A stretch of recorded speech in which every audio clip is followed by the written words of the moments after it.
Good afternoon, ladies and gentlemen, and welcome to Fort Wayne, Indiana, as we get ready for the national championship in Division III men's basketball between the third-ranked Purple Raiders of Mount Union at 30-2 and the second-ranked Captains of Christopher Newport at 29-3. I'm Dave McHugh alongside Pat Coleman. Welcome to our pregame show here courtside alongside CBS Sports for your audio-only broadcast of these championship games. Obviously a lot to talk about the games. We also have some awards to hand out today as we get ready to hand out a national championship to a first-time champion, no matter the outcome here today. Great all-star game to get things started between the NABC. A little defense. We'll certainly see a lot more of that, though, in this championship in Fort Wayne. Pat, it has been a heck of a bracket, a heck of a tournament. And while the women have a few more weeks still to culminate, we will wrap things up here on the men's side. And this should be a bonkers good game because these two teams, while well-coached and well-tested, they all well play together. The group comes together so nicely, even deep on the bench. Thanks, Dave. Yeah, I definitely agree with you.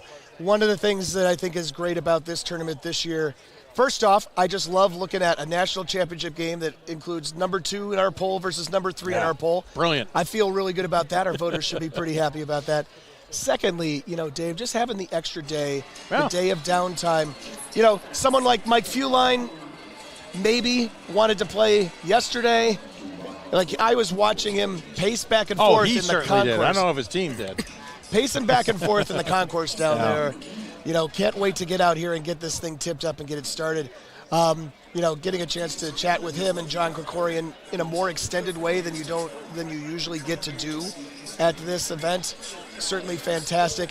And then, kind of just looking forward to the actual game that's going to be coming up here in about 32 minutes or so, tip off after the top of the hour. The big battle inside, everything we're going to be talking about, I'm sure, between Christian Parker and Trey Barber, and then, all the other things going on. But I'm just really happy. As you said, it's been a great bracket. It's been a great NCAA tournament. Frankly, it's been a great season, and I'm glad to be here at the end of it.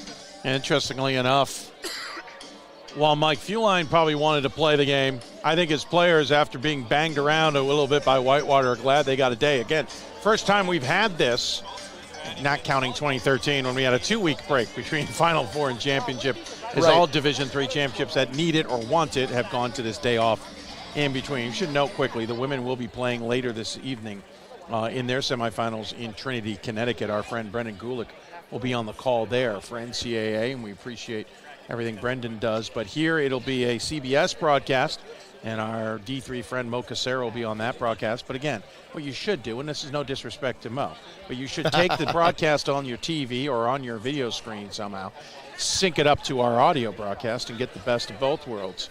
We'll certainly be trying to do that ourselves, trying to watch it if we can. Absolutely. So, Dave, we have a little bit of business to conduct here between now and the top of the hour. This is something that we have done on this pregame show, kind of going all the way back to the 1999 football championship game. We use this as our opportunity to release the D3Hoops.com men's basketball All-America team, and we're going to do that after these messages. We'll be back in just a moment. This is the Division III men's basketball national championship game from Fort Wayne, Indiana. I used to never really talk, ever. I was afraid if I said something wrong, everyone would laugh at me.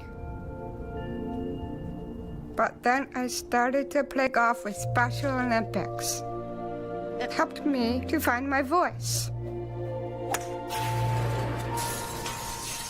And now everyone else is speechless. We've got more schools than Division I, more fans than Division II, and more upsets than March Madness. There's nearly 850 programs with over 11,000 games leading to 2 national championships. And we've been covering it all for over 2 decades. From Eastern to Occidental, from Puget Sound to Piedmont, from Southwestern to the University of New England, and from Hope to Calvin. Nobody covers Division III basketball like we do. We're D3Hoops.com at www.d3hoops.com. Passion's love. Passion is love for what you do. Because I think when you face challenges, it comes down to how much you want it and how much you love it. Passion is what keeps you going forward. Seeing so many people that were like-minded and so hardworking in their sport and academics, being surrounded by like-minded people makes you want to be more passionate. I think it pushes you to a different level that maybe you didn't think you had. And you can do the best of both worlds and love all of it. Welcome back courtside as we are here in Fort Wayne at the Allen County War Memorial Coliseum for the third official championship to be crowned here. Should have been 5, as we all know, and that actually helps answer my question of how many more years they have.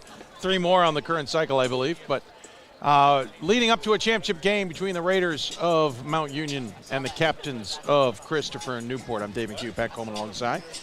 We will get to the game soon, but it's time to hand out some awards for the season that has been 2022-2023.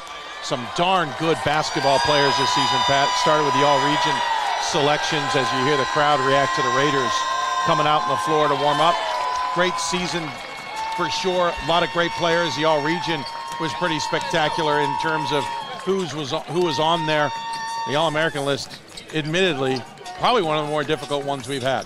The standards get higher, Dave, as people stay back, take extra years. Seniors become super seniors or become grad students or change programs or all those sorts of things. It makes it very difficult for us to whittle this down.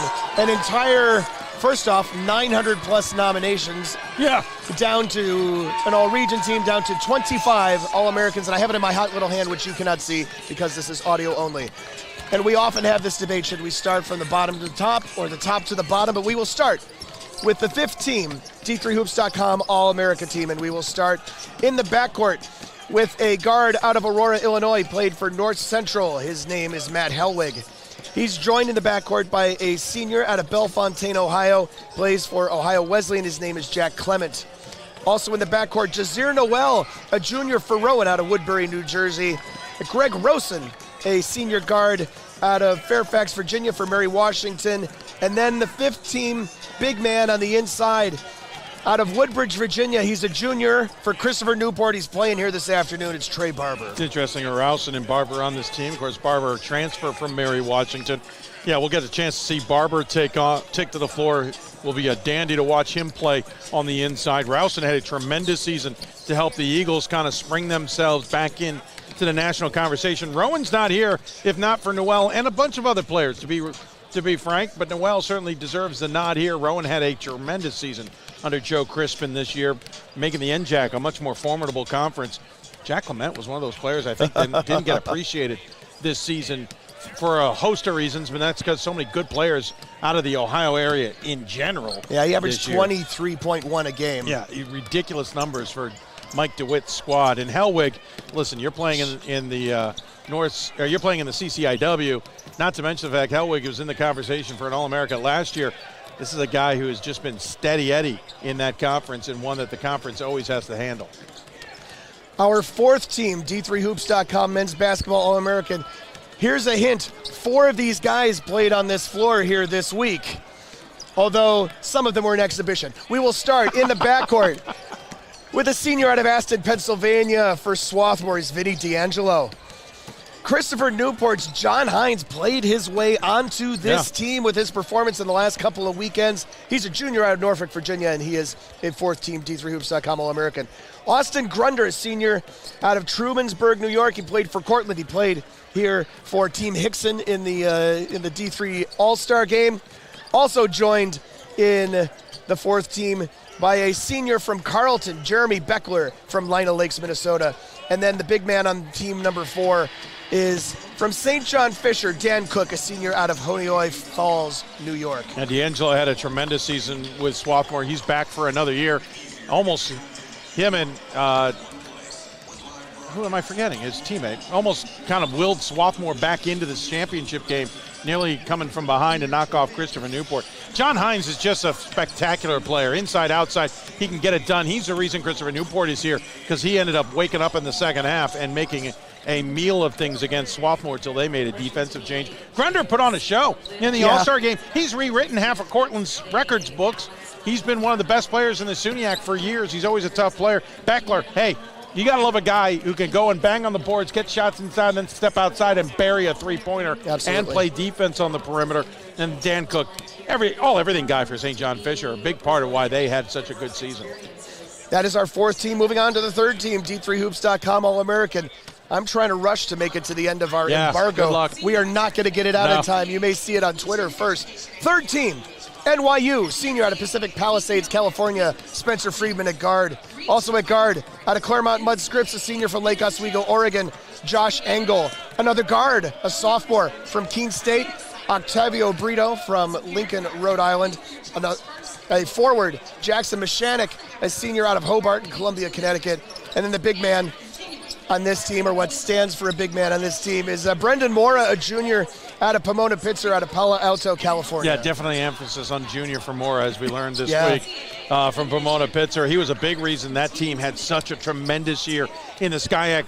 Mashanik didn't get the recognition maybe because Hobart wasn't able to make the national headlines, but it was fun to watch him in the All-Star game, fun to watch him all season long.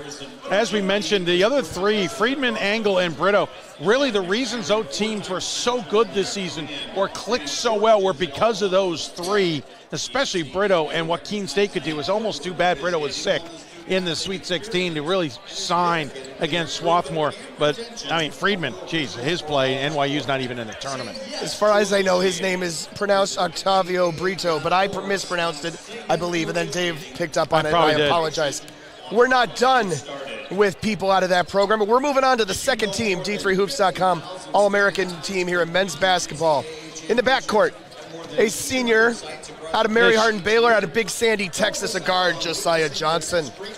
Mitch Prendergast, a senior for Case Western Reserve out of Dallas, Texas, also a guard. Forward, Levi Borchard of UW Oshkosh, a senior from Kimberly, Wisconsin, also a forward.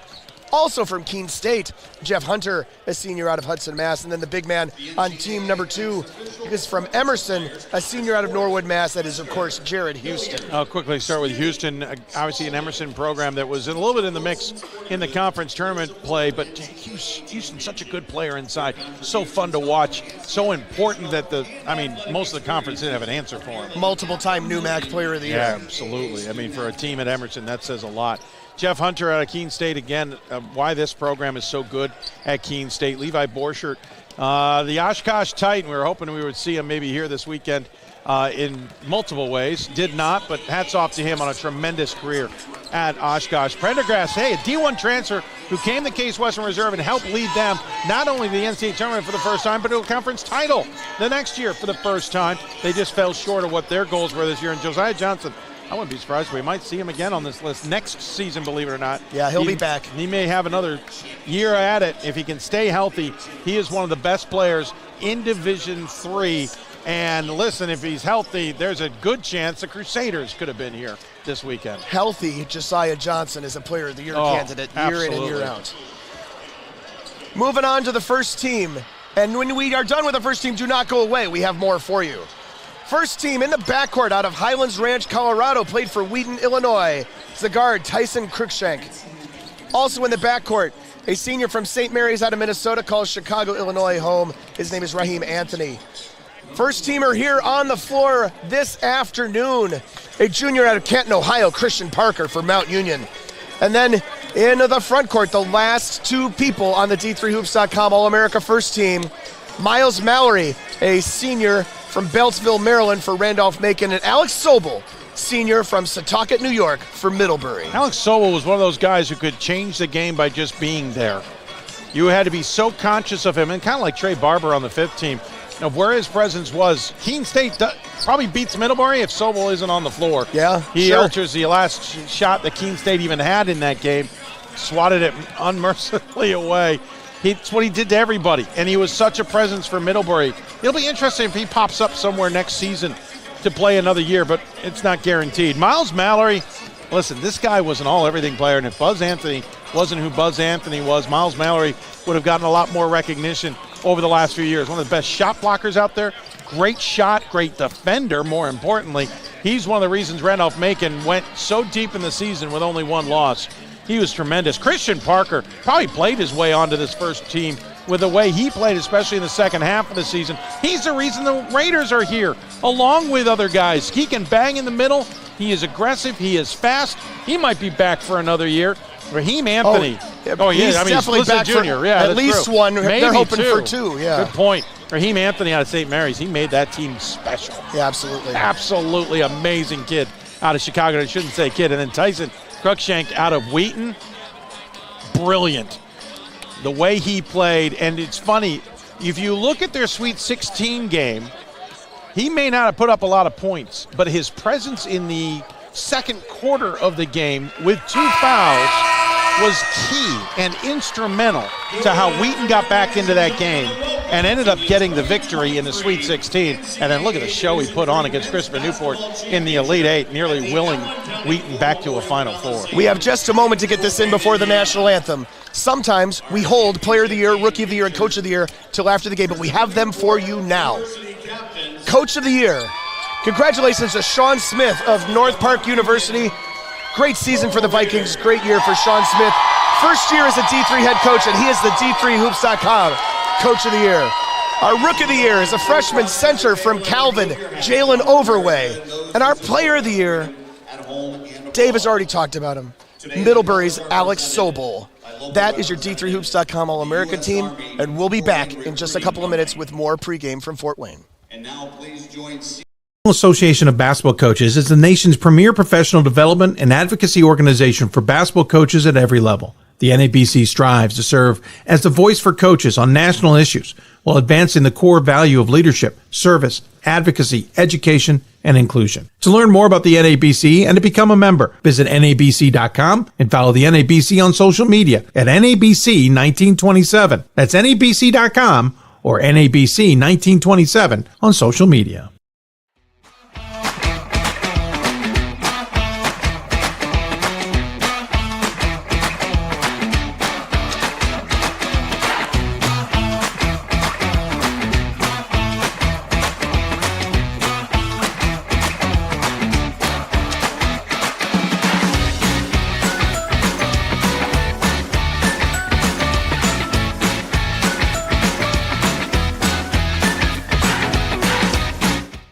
We've got more schools than Division I, more fans than Division II, and more upsets than March Madness. There's nearly 850 programs with over 11,000 games leading to 2 national championships. And we've been covering it all for over 2 decades. From Eastern to Occidental, from Puget Sound to Piedmont, from Southwestern to the University of New England, and from Hope to Calvin.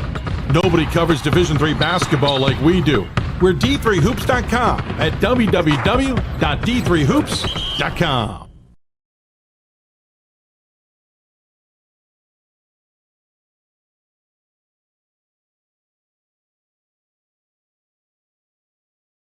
More schools than Division I, more fans than Division II, and more upsets than March Madness. There's nearly 850 programs with over 11,000 games leading to 2 national championships. And we've been covering it all for over 2 decades. From Eastern to Occidental, from Puget Sound to Piedmont, from Southwestern to the University of New England, and from Hope to Calvin. Nobody covers Division III basketball like we do. We're D3Hoops.com at www.D3Hoops.com.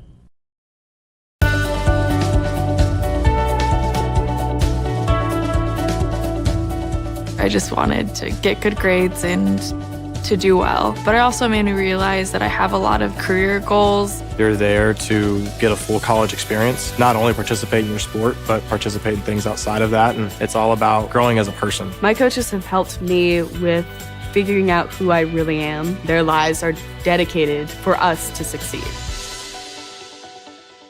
The National Association of Basketball Coaches is the nation's premier professional development and advocacy organization for basketball coaches at every level. The NABC strives to serve as the voice for coaches on national issues while advancing the core value of leadership, service, advocacy, education, and inclusion. To learn more about the NABC and to become a member, visit NABC.com and follow the NABC on social media at NABC1927. That's NABC.com or NABC1927 on social media.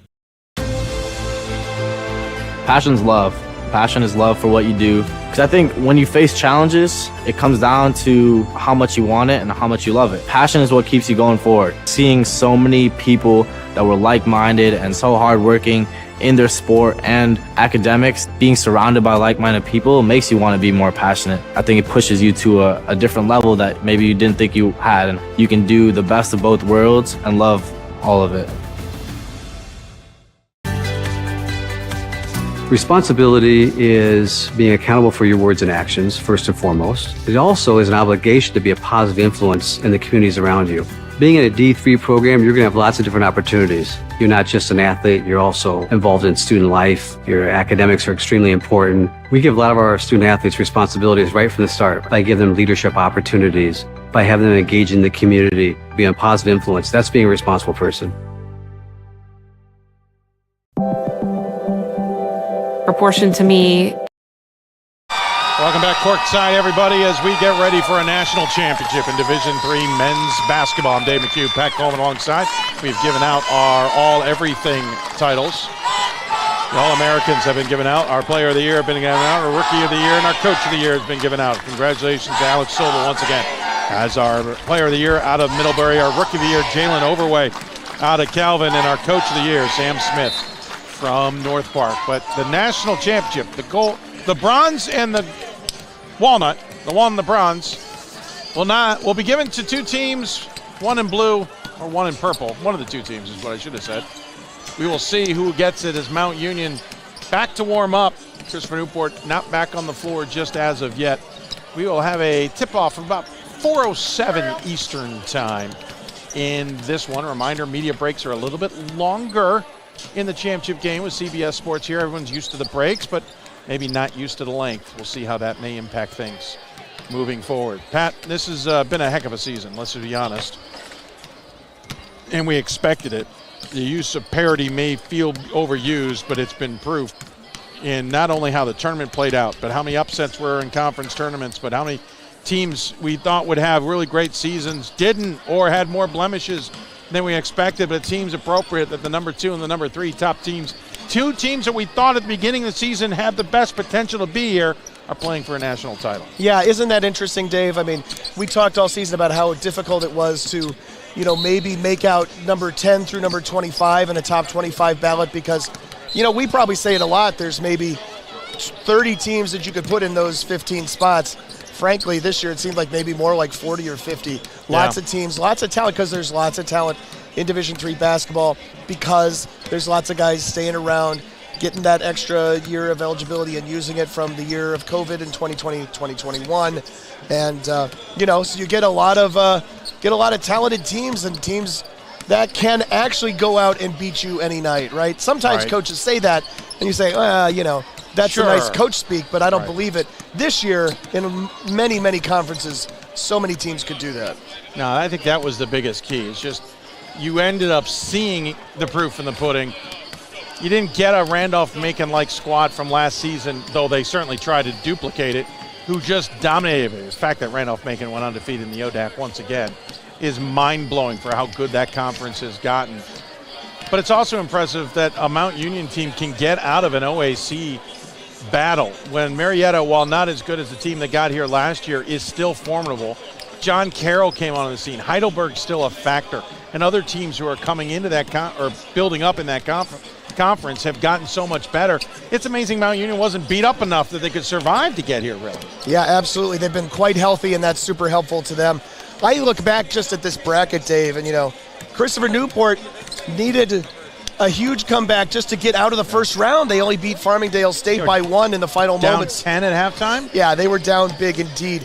And Mount Union and Anderson, went toe-to-toe for about 37 of those 40 minutes before the Purple Raiders finally pulled away, won that game 73-65. There's been lots of tests throughout the tournament. Christopher Newport has been tested multiple times. Like the largest margin of victory is 13.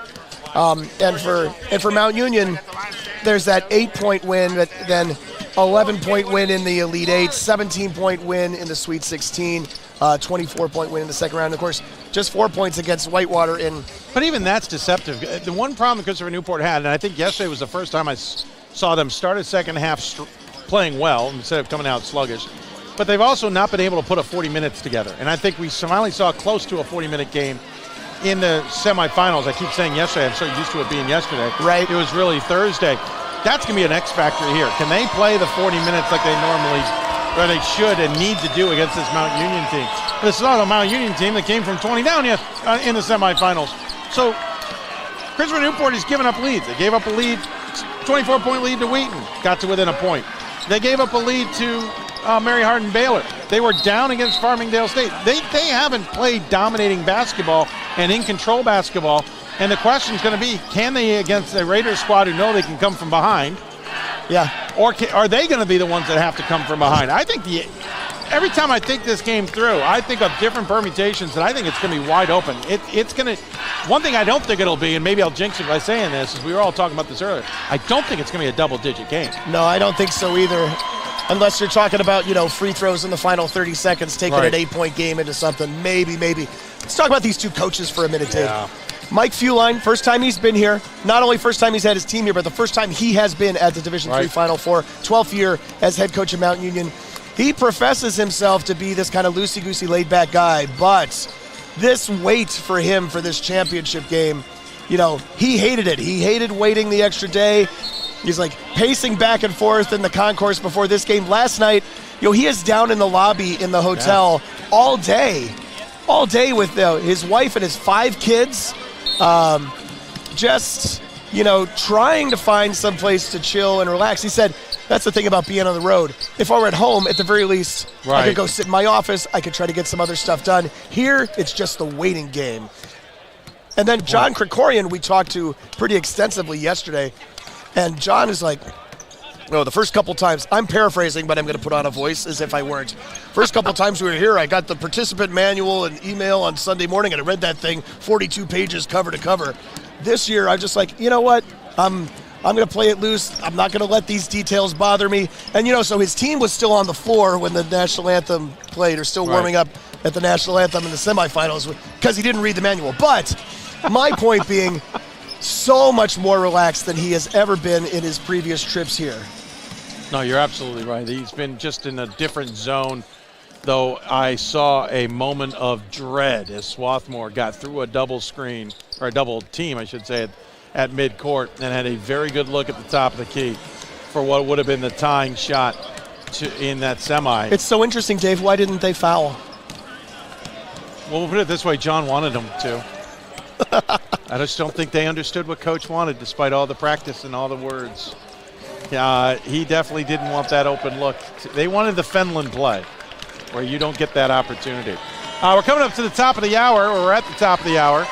And while you can't see it unless you're watching CBS, and even then I don't think you can see it either, lights have been turned off here in the building as we get ready for the introductions. Tip-off will come in about 6 minutes' time, as everyone builds to the excitement. We'll probably take one more break, come back and get you starters and get you ready for a national championship. The captains of Christopher Newport trying to win their first ever championship, taking on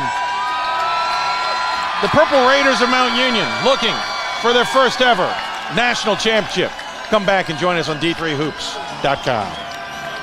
More schools than Division I, more fans than Division II, and more upsets than March Madness. There's nearly 850 programs with over 11,000 games leading to 2 national championships. And we've been covering it all for over 2 decades. From Eastern to Occidental, from Puget Sound to Piedmont, from Southwestern to the University of New England, and from Hope to Calvin. Nobody covers Division III basketball like we do. We're D3Hoops.com at www.D3Hoops.com. The National Association of Basketball Coaches is the nation's premier professional development and advocacy organization for basketball coaches at every level. The NABC strives to serve as the voice for coaches on national issues while advancing the core value of leadership, service, advocacy, education, and inclusion. To learn more about the NABC and to become a member, visit NABC.com and follow the NABC on social media at NABC1927. That's NABC.com or NABC1927 on social media.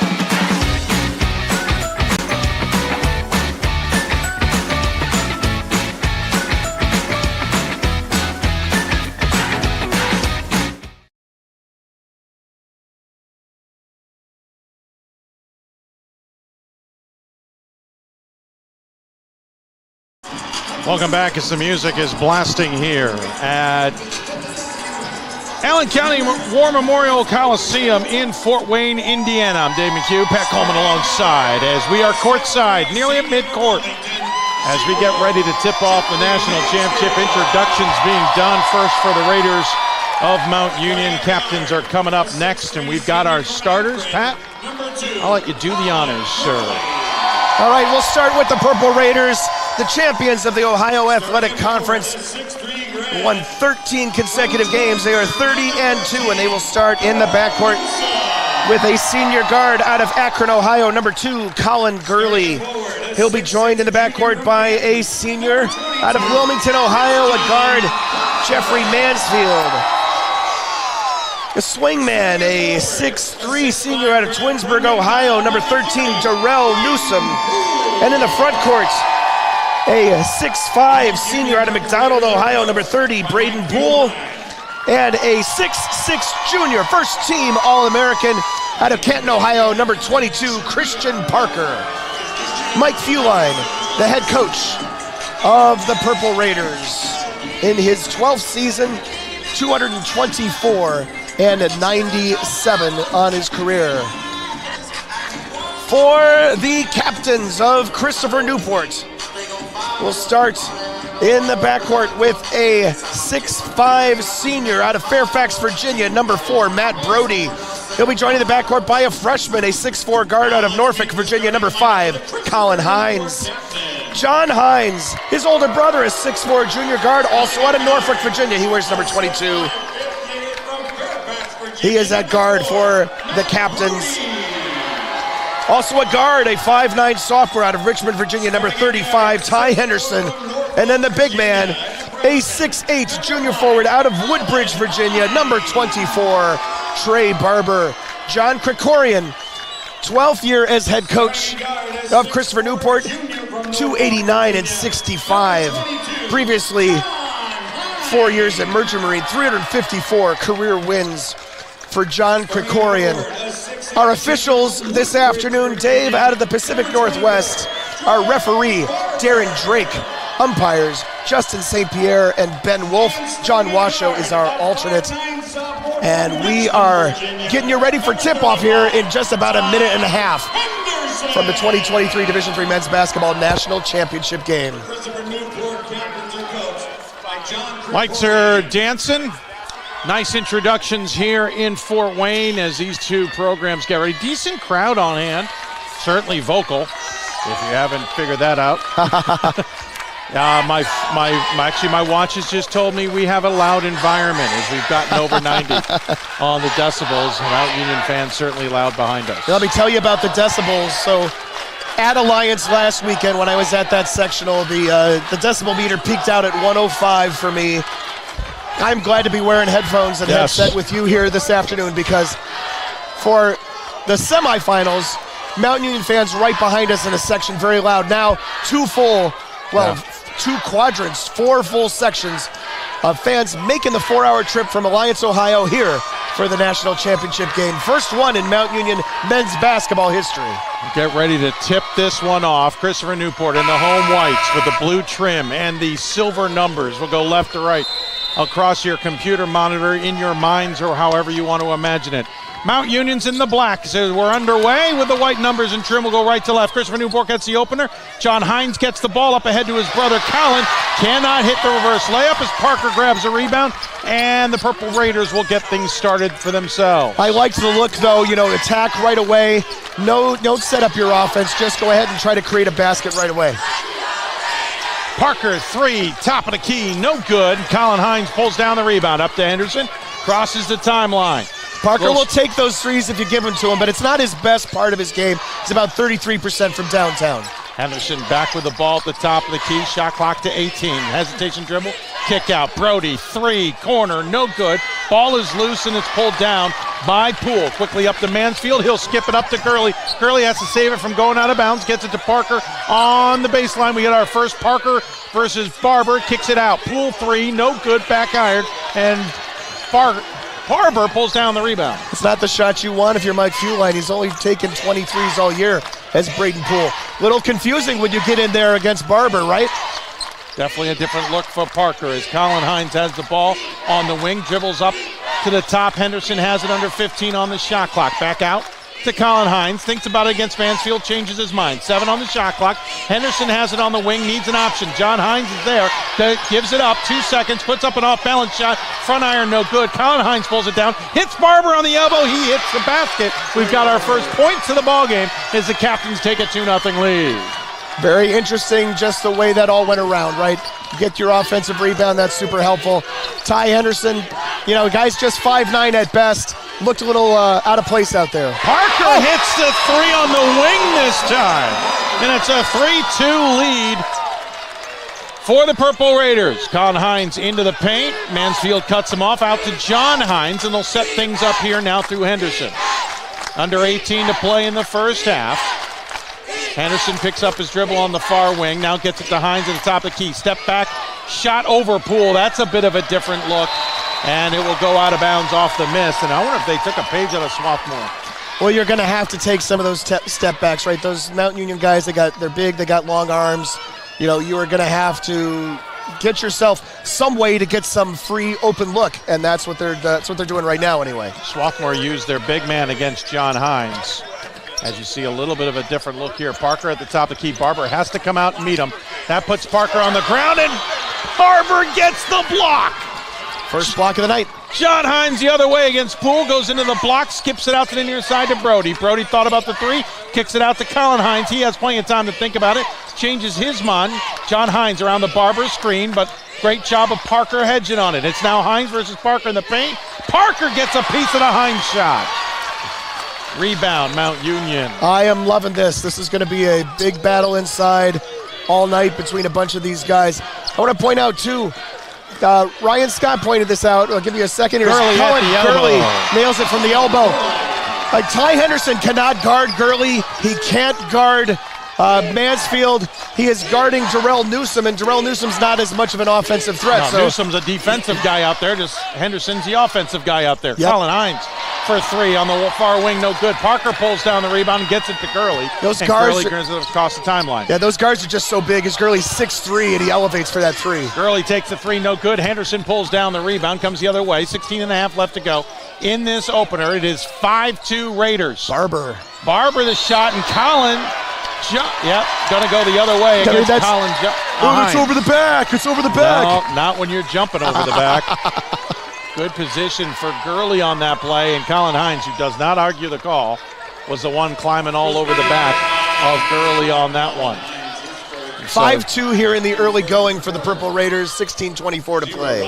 Hines will take a seat, and for the first time today, into the game comes Rodney Graves, a 6'5" senior guard out of Woodbridge, Virginia, for the Captains. These guys are all basically, well, there's 3 setters. Change over Mansfield to the baseline, then saw Barber and changed his mind, and will come back out. You got DC suburbs, you got Norfolk area, and you got Richmond. That's where a lot of these guys are from here for this CNU squad. Poole loses his balance. Traveling violation, turns it over. Yeah, the interesting thing about all 4 teams here, Swarthmore, the only one who had a collection of players from other states. Virginia's captains have everybody from Virginia. Mount Union's got everybody from Ohio, and obviously the Wisconsin team had everybody from Wisconsin. Yeah. 16 minutes to go. We're under the 16, so we'll get a break at the next whistle. Hines floats it inside to Barber. Barber, his first offensive chance, and Mansfield comes flying in and initially got the steal, but then lost it out of bounds. But that's an interesting defensive adage against Barber. Yeah, they flash a double team down in there. They get somebody to try to take the ball away. I liked that look. I don't know if it's sustainable, but looked really good. So we'll take a break. 5-2 the lead. 15:52 remaining here in the first half. The Raiders on top of the Captains on D3Hoops.com. More schools than Division I, more fans than Division II, and more upsets than March Madness. There's nearly 850 programs with over 11,000 games leading to 2 national championships. And we've been covering it all for over 2 decades. From Eastern to Occidental, from Puget Sound to Piedmont, from Southwestern to the University of New England, and from Hope to Calvin. Nobody covers Division III basketball like we do. We're D3Hoops.com at www.D3Hoops.com. The National Association of Basketball Coaches is the nation's premier professional development and advocacy organization for basketball coaches at every level. The NABC strives to serve as the voice for coaches on national issues while advancing the core value of leadership, service, advocacy, education, and inclusion. To learn more about the NABC and to become a member, visit NABC.com and follow the NABC on social media at NABC 1927. That's NABC.com or NABC 1927 on social media.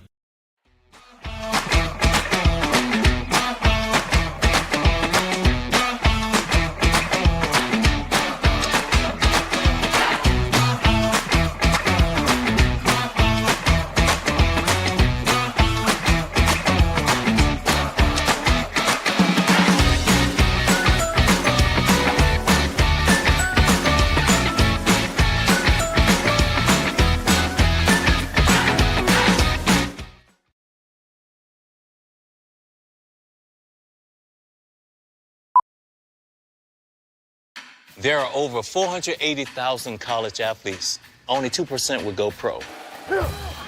That means over 470,000 will not get a shoe contract. No autographs. No private jets. No fan clubs. No Hall of Fame inductions. Instead, they will walk away with something much more valuable.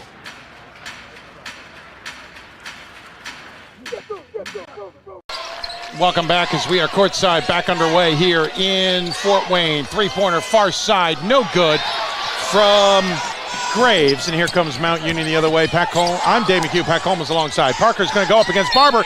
Parker gets it to go, and Barber picks up his first foul. But Parker, more importantly, took it to Barber right away. What you see there, Dave, too, is the kind of distinct personalities that these guys have. Parker comes in, drives, gets that basket to go. He is all fired up. He's so super emotional. And Barber's just like, yeah, okay, that happened. Foul his first. Not very flappable. Team second. Parker misses the free throw. Not the best free throw shooter on the team at 59%. And there aren't a lot of great free throw shooters on the team. They do shoot 67%, which isn't awful, but sometimes Mount Union will struggle from the charity stripe, that's for sure. One score update to bring you from D3 basketball today. In the NCCAA National Tournament, Geneva, the D3 team, lost to Fort Lauderdale 95-57. Don't get those very often from Pat, but there you go. Graves for three. This one's going to miss left. Rebounded by Barber. Barber tried to put it in, missed it. Ball is loose and Mansfield collects it. Ooh, gets hit by Hines. No whistle. That's going to draw some questions as Gurley brings it across the timeline all the way into the paint. Has to avoid Barber. Misses a shot. Parker the rebound over Brody. And Mount Union in control now. 9-2. I thought Gurley did a great job altering his shot. Didn't get it to fall, but Parker right there for the putback. Henderson to Graves. Graves step-in shot. Missed it. Rebound bounces to Poole. Out there on the floor for Mount Union. And it's Mansfield, Gurley, Newsom, Parker, and Poole. They have not made a sub. For Christopher Newport, it's Brody, Hines, Barber, Henderson, and Hines,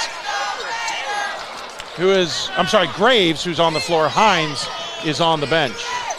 Missed shot on the other end for Mount Union. Captains have it back. They've got subs to come in. Graves has come out and missed a couple of shots. CNU's just 1 for 12 from the floor here so far. So I'll try to find someone who can get them a little offense. John Hines has it, picks up his dribble. 10 seconds, gets it to Graves on the wing. Barber's pleading for the ball, and they're not seeing it. Graves dribbling on the baseline. Poole shutting him down. 2 seconds on the shot clock. Brody from the very corner could not hit the shot. It actually will be a shot clock violation because it hit the glass and then missed the rim as a result. So Brody's had a couple.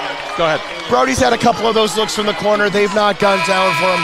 Graves, much higher percentage shots up at the wing on the right side. Neither of those have gone down. It's a struggle right now for CNU. 1 out of 13 from the floor, 7%. Christopher Newport brings in number 1, Ian Anderson, the senior guard or forward, really, 6'7" from Sterling, Virginia. Also number 25, Caleb Furr, the sophomore forward, 6'6" out of Warrenton, Virginia. For Mount Union, they bring in Chris Painter Jr., the 6-foot senior guard from Akron, Ohio, wearing number 3, and 41, Logan Hill, the graduate 6'7" forward out of Massillon, Ohio. Yeah, Massillon is right. Logan Hill is a guy who they will try to steal a couple. They'll try to steal a couple minutes with Hill, get him the body inside, get him a chance to give somebody a breath. Well, Hill did an amazing job in the semifinals, especially late to swallow up some minutes. Yeah, and a late bucket at the end of the first half in that semifinal as well to help send them with a little more momentum into that locker room. Hill's a guy who used to get a ton more playing time. He also transferred in from Toledo at the beginning of his career, accepted a role here in order to be on a team that is doing some great things. Mansfield kicks it outside to Painter. Painter then goes to the corner to Gurley. Gurley against John Hines. Gurley inside, can't get it to fall. Ball is loose and will go off of Hines out of bounds. Gurley struggled in the semifinal to find his shot. Couldn't hit anything until late. Even Mansfield struggled mightily to hit that inside shot. We'll have to keep an eye on that one early in this. I mean, Gurley had to alter his shot, but it was Caleb Furr, 6'6", sophomore forward. Big long arms, making him shoot up and over. Quickly into Mansfield on the inbound on the baseline, and it somehow fell out of his hands. Was he looking to pass that to Hill? The way he's reacting, it looks like he thought Hill should have been ready for that. And Hill has a kind of stunned look on his face as back into the game comes number 13, Darrell Newsom. He will spell pool. And out of the game for the captains is Furr. That was a quick little jaunt. And back into the game comes Barber. Trying to take advantage of the Barber versus Logan Hill opportunity if they can. John Hines has the ball, top of the key.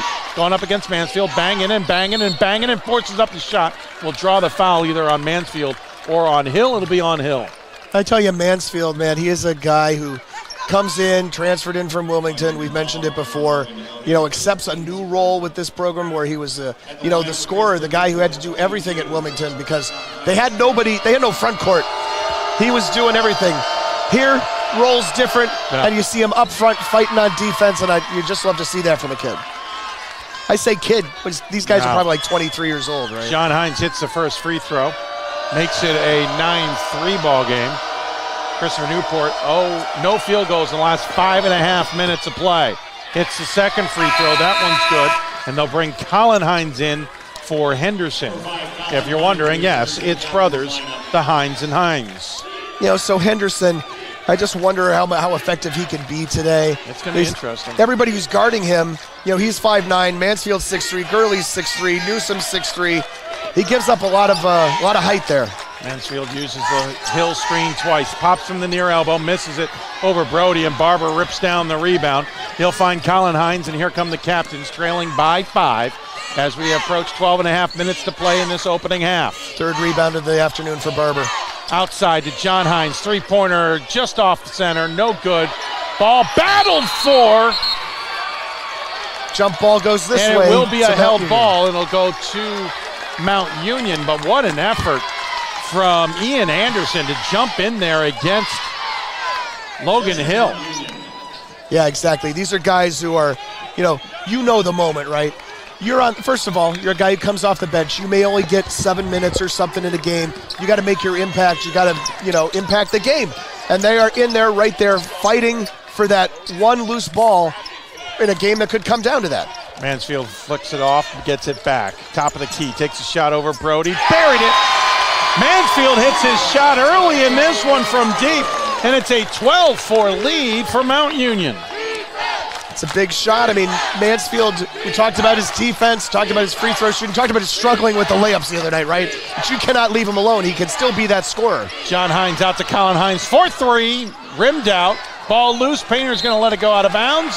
Back to Mount Union in time for another break. Mount Union in control of this one early. 11:46 to go in the opening half. They've got a 12-4 lead on Christopher Newport.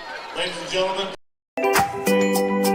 A good citizen is someone who wants to make a positive impact, both in their communities and in the world around them. The Division III approach is absolutely the best approach out there for amateur sport because it wants student athletes to explore all parts of who they are. Be successful in the classroom, be successful in competition, be successful in the community. So our student athletes learn what it means to strive for and attain success, but doing it the right way and being good citizens. We've got more schools than Division I, more fans than Division II, and more upsets than March Madness. There's nearly 850 programs with over 11,000 games leading to 2 national championships. And we've been covering it all for over 2 decades. From Eastern to Occidental, from Puget Sound to Piedmont, from Southwestern to the University of New England, and from Hope to Calvin. Nobody covers Division III basketball like we do. We're D3Hoops.com at www.d3hoops.com.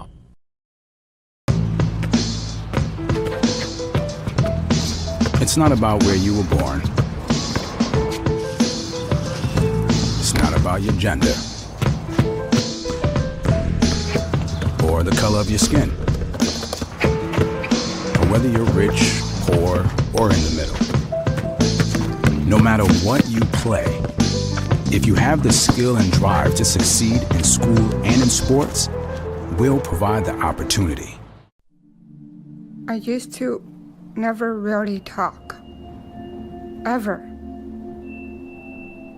I was afraid if I said something wrong, everyone would laugh at me. But then I started to play golf with Special Olympics. It helped me to find my voice. And now everyone else is speechless. Welcome back courtside here in Fort Wayne. It is 12-4, Mount Union up on Christopher Newport. 11:46 left to go in the opening half. I'm Dave McHugh alongside Pat Coleman on this D3Hoops.com audio-only broadcast of the National Championship in men's basketball. A reminder, the game is on CBS Sports Network if you're able to watch it. You could always mute it and just tune into us, but if you can't get their video and it's not being web streamed by CBS, we hope you're enjoying our broadcast as we're underway. Mount Union in the black uniforms have the ball moving right to left across your computer screen or in your mind, as Mansfield's got the ball on the near side. It's Mansfield, Gurley, Painter, Newsom, and Parker on the floor. And that's blocked by Barber, but still goes in off the Gurley effort. I think he might have been concerned he was goaltending. He was a little half-hearted on that block. Fair point. John Hines has the ball being guarded by Gurley in the post, banging it in like it's a football game. Flick it off the backboard, no good. Ball is loose. Colin Hines pulls it down, and John Hines pulls it out of the air at the top of the key. Mount Union, Christopher Newport might be a bit of a mismatch in football. A little bit. Barber, nice spin move in the glass against Parker, and puts that home. 14-6 the deficit now for the Captains. What was that scoring drought? Now they're one of their last 13 from the floor. It's more of a relief that Barber got that to fall, as Painter will get it off to Newsom on the corner now to Mansfield. Float pass inside to Barker. Barber got a piece of that. Now the battle for the rebound. Parker gets it back. Barber somehow commits a foul. And Parker goes to the line for another three-point opportunity. That's the first time you've seen Barber wonder where the heck the call came from. So that's number 2 on Barber. It's a big moment right here. You can't really afford to sit Barber for 10 minutes and 42 seconds, not when you've got Christian Parker on the other side. If anything, it's an unfortunate late whistle. The whistle, he probably fouled him on the rebound and not on the shot. We'll see if they stay with him. So far, no sign that they're going to bring a sub in, but now quickly, John Krikorian gets Jake Lotta to the bench, but the miss by Parker means Barber will stay out there. As we cross the timeline with 10:36 to go. John Hines on the floor. Anderson, Brody, Hines, and Barber. Inside to Barber. Barber double team, but the double team disappears. Turnaround on Parker this time, no good. Anderson keeps it alive, but it will go out of bounds. And now Lotta will come into the game to spell Barber.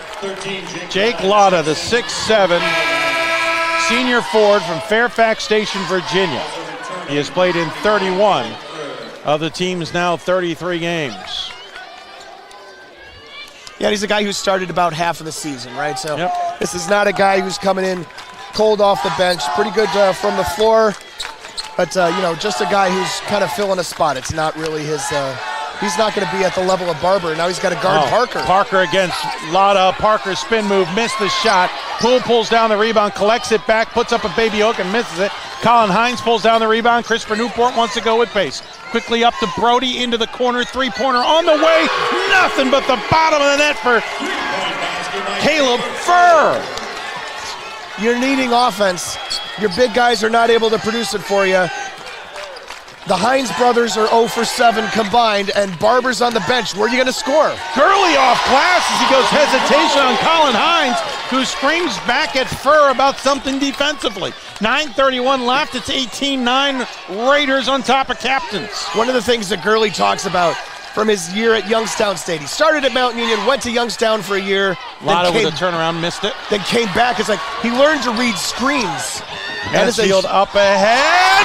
Parker with the layup, splitting a double team, and John Krikorian has seen enough.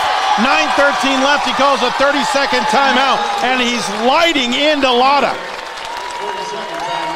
I mean, you need a guy, a senior especially, you put him in a tough spot in a championship game, you need him to perform. Right? And he did pretty well against Parker on that first especially defensive with Barber set. on the bench. Right. Exactly. That's why he's in the game, right? Right. He did a decent job against Parker the first time. Now he's getting talked to. This is, Furr, I think, and Colin Hines have had words, because that goes from when Gurley blew down the lane and Furr didn't come over and help. The athletic trainer trying to calm Furr down, and now he re-enters the fray. The captain's a little bit stressed here as Mount Union has taken it to him, and you're showing some signs of some of that. We'll see how it manifests itself on the floor. As Lotta's back out with Furr, John Hines, Colin Hines, and Brody. They are joined by Poole, Gurley, Parker, Newsom, and Mansfield for the Purple Raiders, who had a much more at ease timeout. Yes, a little less stress in the few line huddle. Reminder, 4 timeouts for the game. You start with 3 30s and a full. You have to use one of those 30s in the first half. So there's your captain's 30 as Brody hits a 3 or takes a 3. Back iron, no good. Lotta pulls down the rebound, flicks it out to Furr, and he's going to be fouled from behind by Gurley, who is immediately guilty by throwing his hands behind his back. Yeah, he knew he made contact in a way that he didn't intend to, and certainly knew was not appropriate. Captains are 2 of their last 17.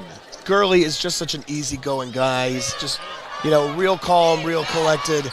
Watching him now 4 games over the last 2 weekends, I'm really impressed. John Hines to Colin Hines missed the shot. There are teams who have played this Christopher Newport squad who are watching these 2 games wondering, why couldn't you shoot like this against us? Because the defenders, maybe? Parker, turnaround, can't get it to hit. Foul's going the other way as Mount Union. I think it's going to be Poole that will pick this one up. It will be. That is his first, I believe, as Graves will check into the game for Lotta. And John Krikorian has another couple of... No, it's not for Lotta. It's for Colin Hines instead.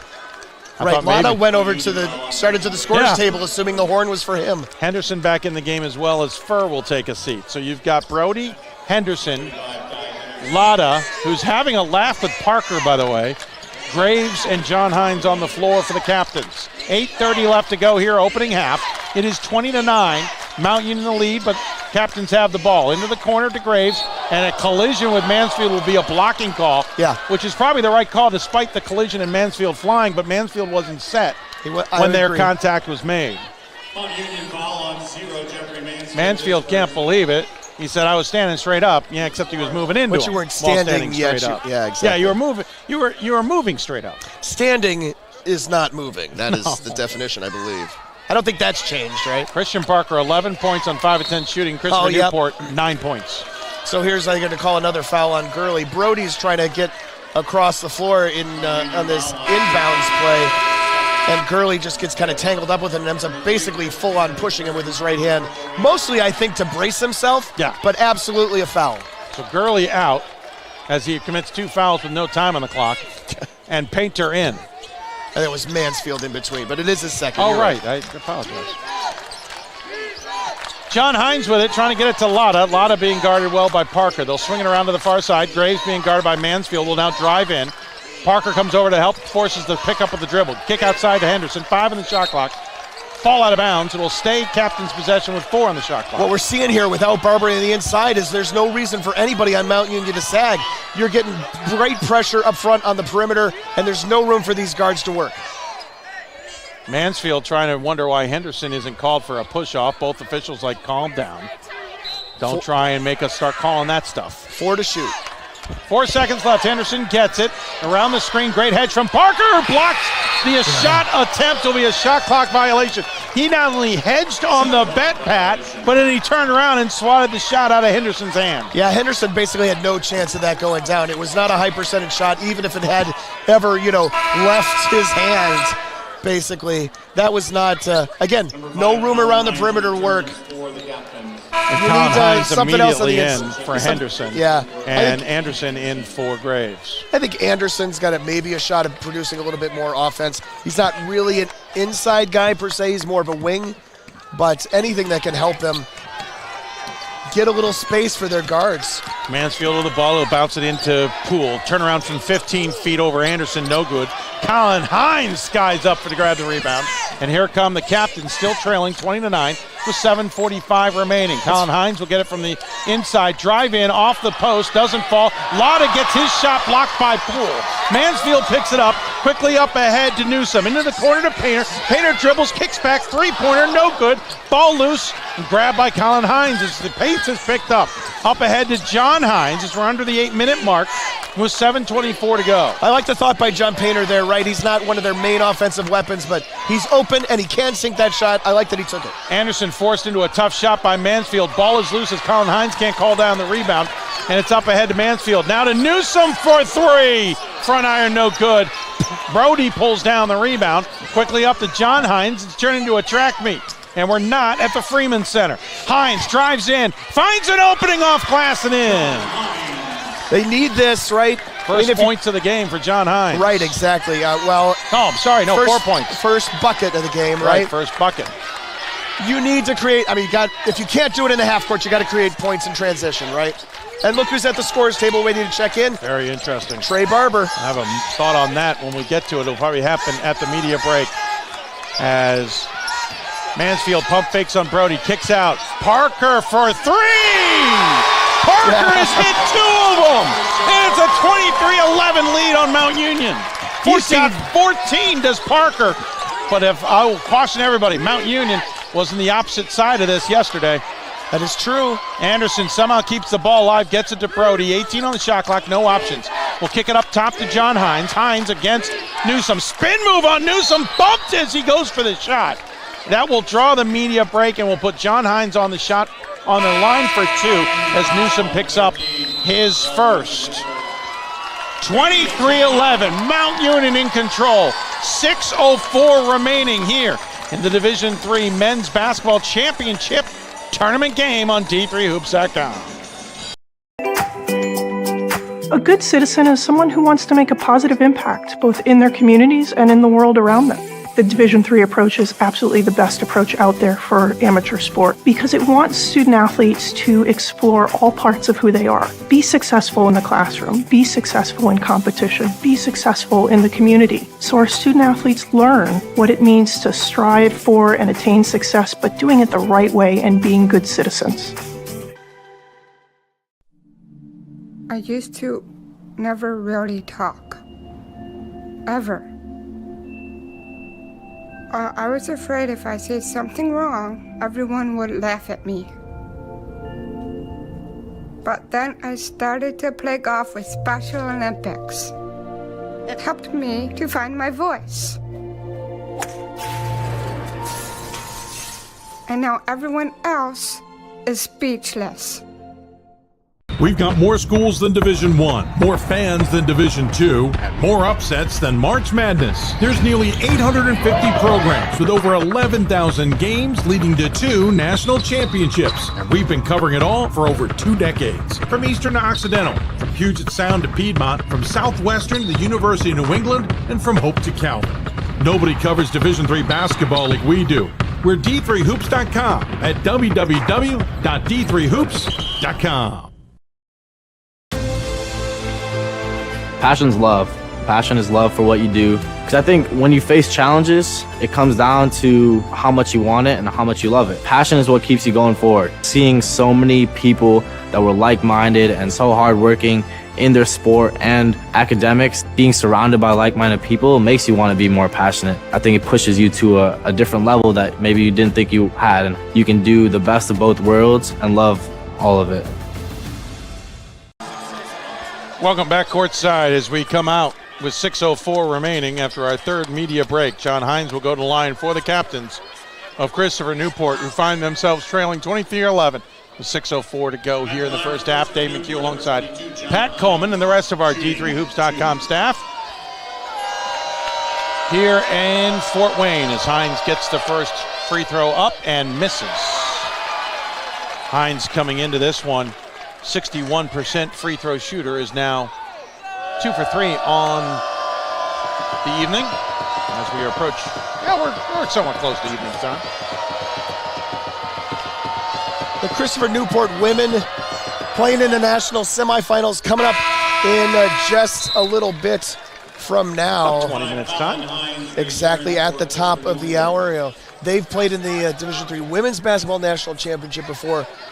The men have never played in the championship game before. Today, this is their first time, and no men's team has won a national championship in a team sport at CNU ever. Right.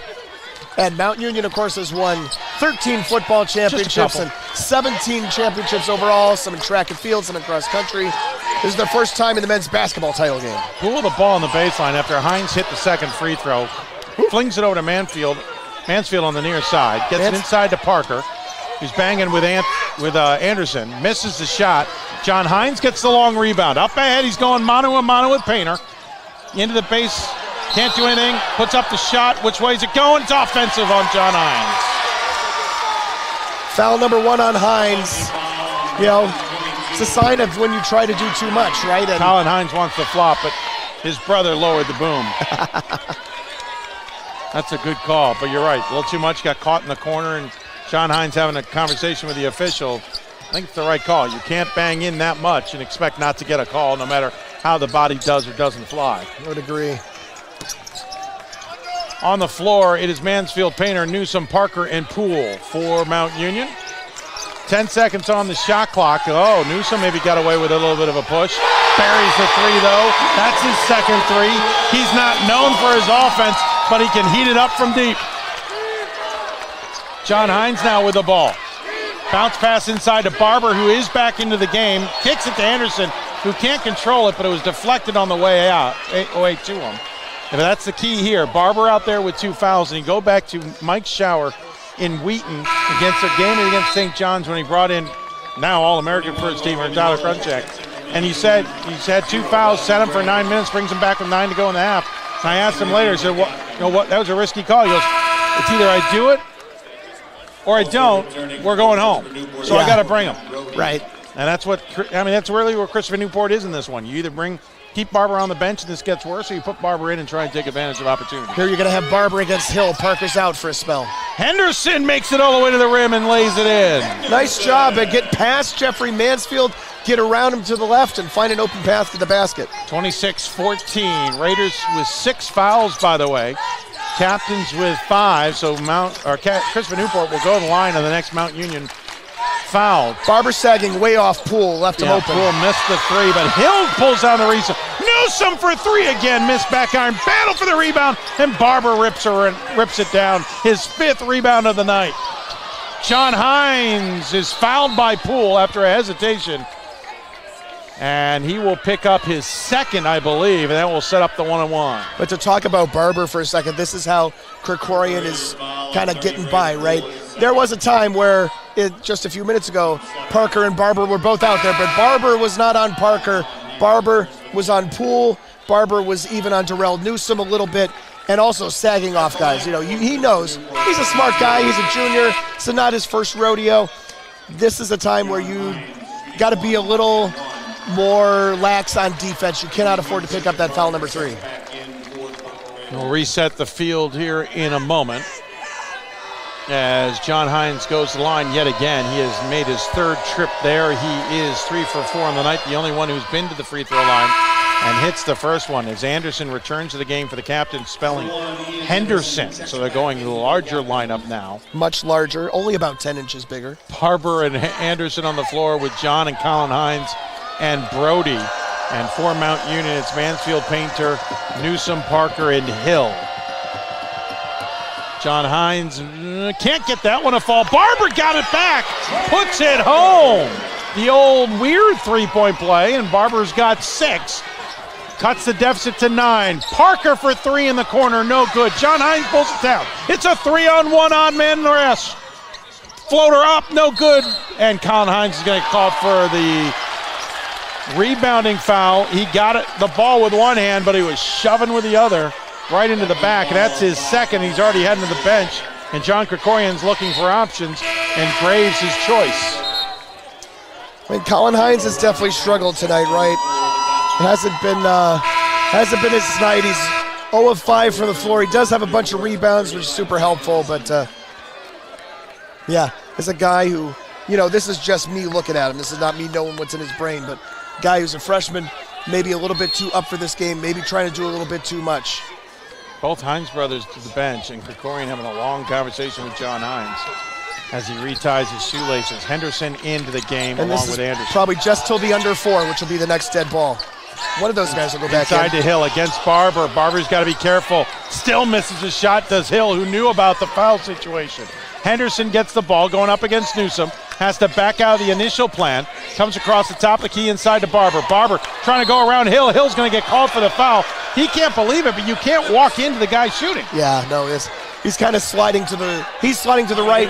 Barber's dribbling to the left, and that's where the contact comes. That will bring us to our under 4-minute timeout. 3:35 left to go in this one. It's a dandy of a game. Mount Union in control. The captain's heating up. 26-17. Mount Union the lead on D3Hoops.com. The Association of Basketball Coaches is the nation's premier professional development and advocacy organization for basketball coaches at every level. The NABC strives to serve as the voice for coaches on national issues while advancing the core value of leadership, service, advocacy, education, and inclusion. To learn more about the NABC and to become a member, visit NABC.com and follow the NABC on social media at NABC 1927. That's NABC.com or NABC 1927 on social media.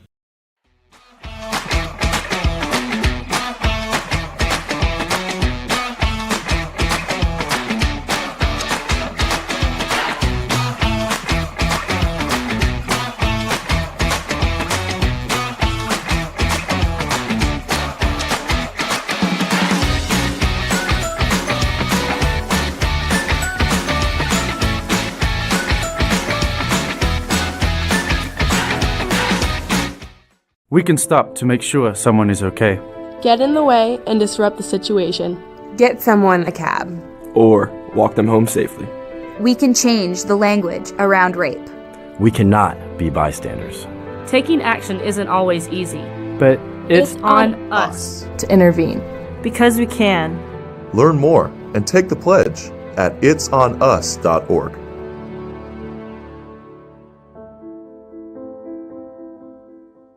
We've got more schools than Division I, more fans than Division II, and more upsets than March Madness. There's nearly 850 programs with over 11,000 games leading to 2 national championships. And we've been covering it all for over 2 decades. From Eastern to Occidental, from Puget Sound to Piedmont, from Southwestern to the University of New England, and from Hope to Calvin.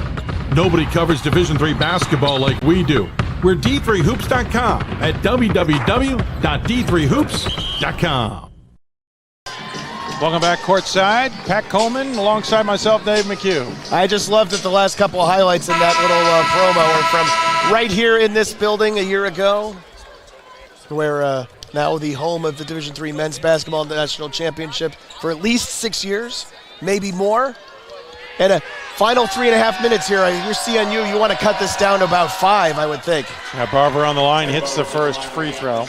I mean, maybe 5 is, you can get better than 5, but you go into the locker room down 5 instead of having been down 14, you probably feel all right. Barber only the second free throw shooter of the night for Christopher Newport. Misses the second one. Ball is loose, and Graves got a little too greedy trying to get the ball back from Hill. Will pick up the foul. His second? First, team 7th, right? You are right on the second, or 7th. I just lost track of what foul he was. Yep, it is his first. So he'll go to the line to shoot the 1-and-1 here. He is a 50% free throw shooter. That translates to about 1 out of 2 if you hit the first one. First one looks good, but way left. Whoa. Came out of his hand looking nice, but it did not go well. Graves gets the rebound. Brings it across the timeline. 26-18 the lead. Float pass inside of Barber. Mansfield flashed, but left him. It's Barber banging into Hill. Barber forces up the shot, and Hill once again is moving, and both hands and arms will pick up his third foul. And Barber will go to the line to shoot. Barber's been smart playing with 2 fouls. Hill has sacrificed himself the last 2 times to pick up 2. Yeah, I think that's exactly the right way to look at it, Dave. Right. Already, Hill having played maybe 4 minutes in the first half, that's not quite a bonus, right, that probably Mike Fuline wants a little more out of him over the course of the game than to just be hack-a-barber, right? But, he's doing his best, and he's keeping the fouls away from guys like Parker, who, Parker, as a reminder, has no fouls himself, but sometimes gets that issue. Jonah McCartney makes an appearance. 6'1" junior guard out of North Canton, Ohio. Rattles out. He rattles out. Number 12, playing his 31st game. He did not play in the semifinals. Parker with the ball going up against Anderson. Anderson cuts him off to the left. So Parker goes to the right, puts up the floater, can't get it to fall, and Anderson pulls down the rebound, and he can dribble as Parker finds out. Anderson wins that battle. Henderson up, now double team, into the corner to Brody to Anderson. Oh. Missed the wide open layup. Barber with the board. The ball back. Henderson to the top of the key. Barber with the board in transition. He was already guarding against the outlet pass, and he ended up with a basketball. John Hines, who came back in after the timeout, gets it to Henderson. 7 on the shot clock, inside to Barber. Now to 5 as he bangs up against Mansfield in a big mismatch. 2 seconds, he's lost track of the clock. Lost the handle on the basketball, too. He got so distracted going up against Mansfield there, they lost the clock, he lost the ball, and he lost kind of the sense of what was going on. I think even if he had the handle on the basketball, he wouldn't have been able to get it up in time. Barber will take a seat. 2:31 remaining. Into the game comes Lotta. So it's Hines, Brody, Henderson, Lotta, Anderson on the floor for the captains, with Newsom, Mansfield, Poole, Painter, and McCartney on the floor for Mount Union. Into the corner, Painter to the elbow, fires up a shot and buries it. Mount Union's got the lead, 28-19, 2:05 remaining in the opening half. Getting those buckets, got a bucket from Newsom, got a bucket from Painter. It's not just the big 3. Henderson gets it back, far wing, will try and use the Lotta screen. Try to go with a pick and roll, takes a shot instead. Lotta fighting for the rebound, can't get to it. Painter does, gets it to Mansfield, up to McCartney. Here come the Purple Raiders, 1:45 to go. McCartney, 4-3, just can't hit that one as John Hines pulls down the rebound, as we've got 95 seconds remaining in the opening half. Brody, open 3 near wing, buried it. Yeah, there you go. Brody's got to find that stroke, man. Within 6 are the captains. Missed a couple of threes in the corner earlier. That's a much higher percentage shot. Looks good in transition. Mansfield takes his time coming up the floor, directing traffic. We'll use the Parker screen. Brody goes around easily. Tries to set up another, goes around easily again. Parker outside, takes a 3 over Lotta. Back iron, no good. Lotta will grab the rebound. Captains with a chance to be within 1 possession as we approach 1 minute to go. Pump fake from Brody. He'll take it and miss this one. Yeah. John Hines skies in, can't grab the rebound. Ball out of bounds, and Lotta's going to pick up the foul. I like the first one, right? I like the one that goes in transition, wide open. Don't like this attempt from Brody, right? Trying to do too much. You've got plenty of time. You do not want to rush these things, right? That's calm down, run your offense would be my take on it anyway. John Krikorian ticked off at the foul call, but from my angle, that was pretty obvious. Lotta climbing all over the back of Parker, trying to get to that rebound. Parker will go to the line. He has not had a great night so far. I mean, putting Parker on the line is not the worst thing you can do right now. 59% plus 0 for 2 tonight. Lotta picks up his first personal foul. Just one? Okay.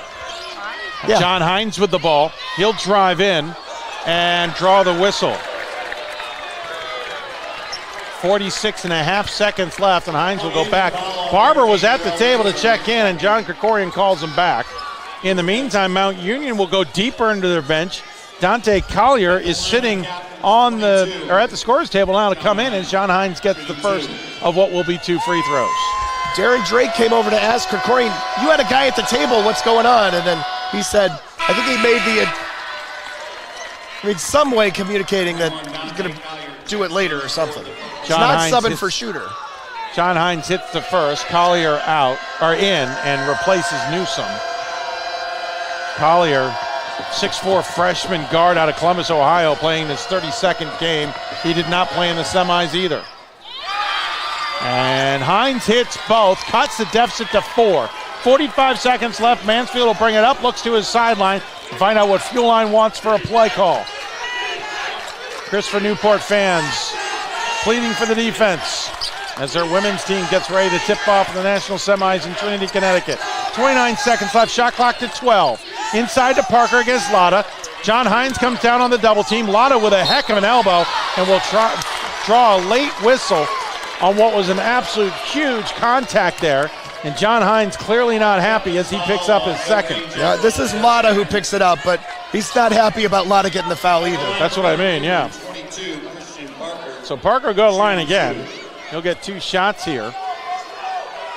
Parker on the night, 0 for 3. I was going to say, and as a team, Mount Union 0 for 4.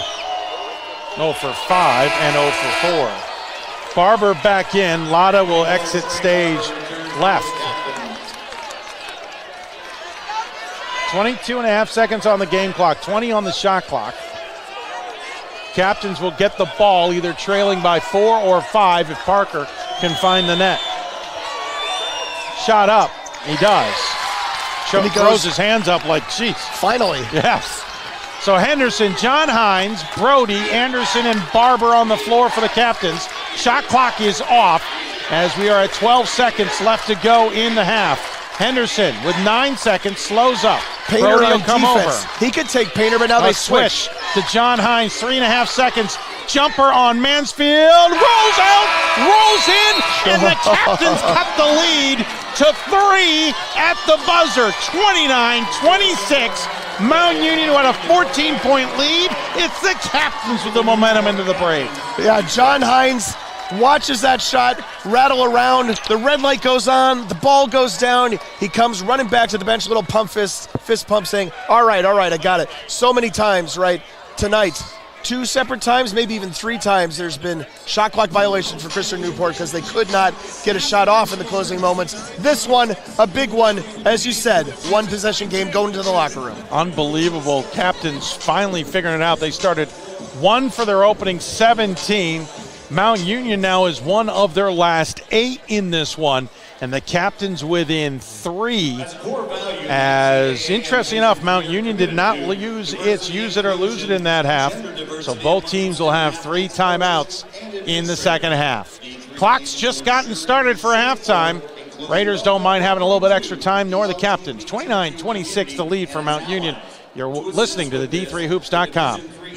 Men's basketball championship game from Fort Wayne. And we'll take a break here at halftime, stretch our legs, and we'll get you back and ready for second half action in a bit.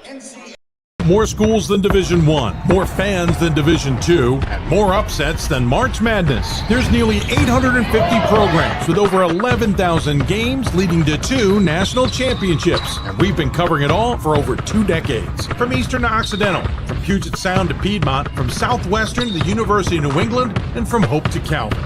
Nobody covers Division III basketball like we do. We're D3Hoops.com at www.D3Hoops.com.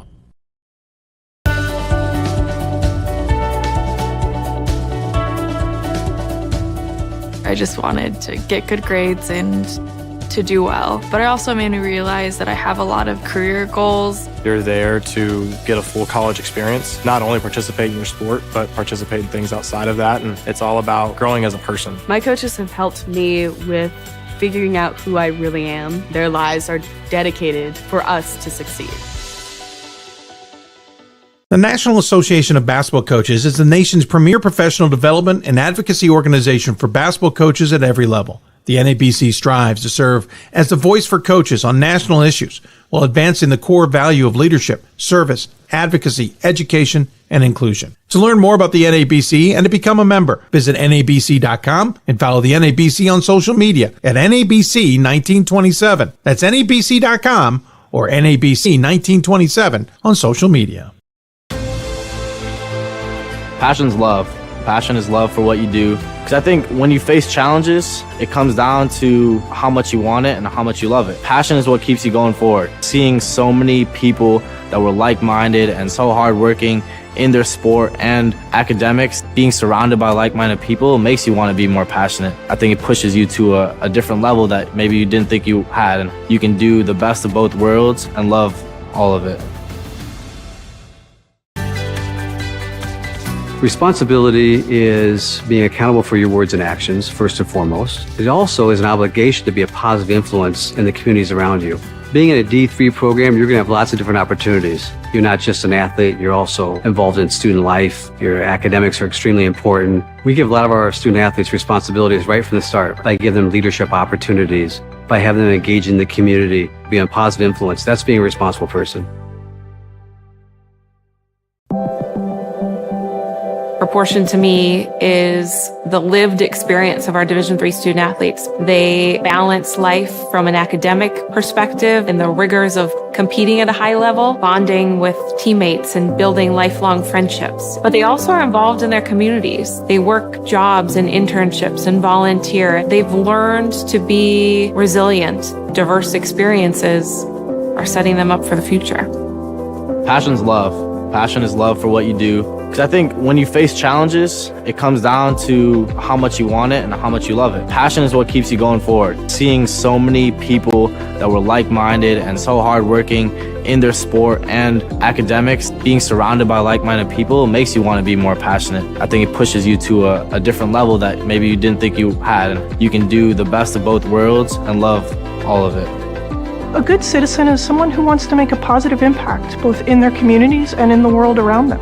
The Division III approach is absolutely the best approach out there for amateur sport because it wants student athletes to explore all parts of who they are. Be successful in the classroom, be successful in competition, be successful in the community. So our student athletes learn what it means to strive for and attain success, but doing it the right way and being good citizens. Comprehensive learning is being able to adapt to experiences and apply the things that I learned.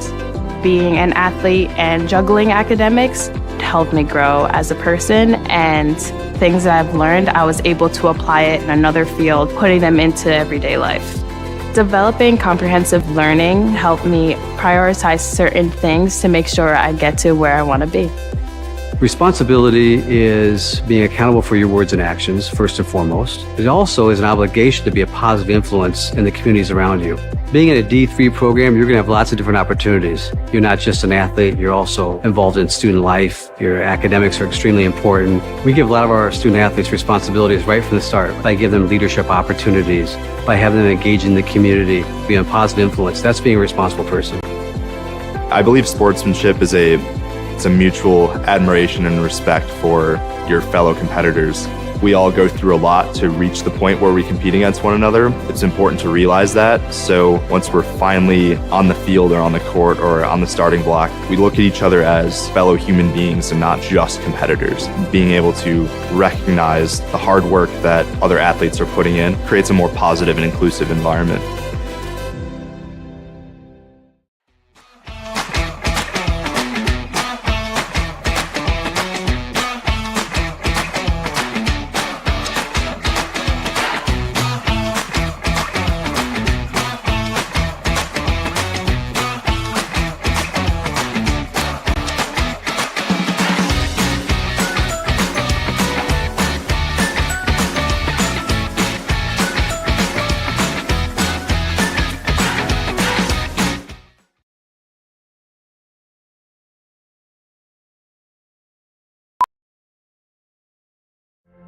Football has taught me a lot throughout my life.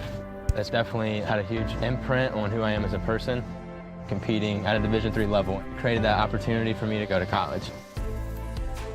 Not only was I the first one in my family to graduate college, but I was really the first one to even go. Being the first one, I'm breaking that cycle, and now that I've graduated, I'm not sure what's the next step, but I know I have a lot of doors open. And a lot of those are open because I played football and ran track here at Otterbein.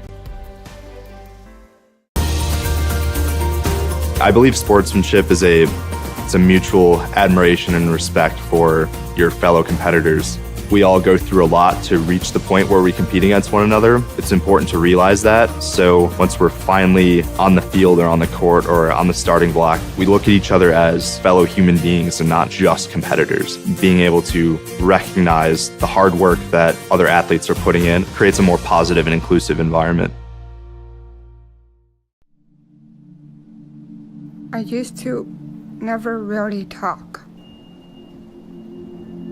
Ever. I was scared and shy. It was hard to look at people's faces. I was afraid if I said something wrong, everyone would laugh at me. But then I started to play golf with Special Olympics. I made friends and won lots of gold medals. But I learned more than just playing golf. Special Olympics helped me to find my voice.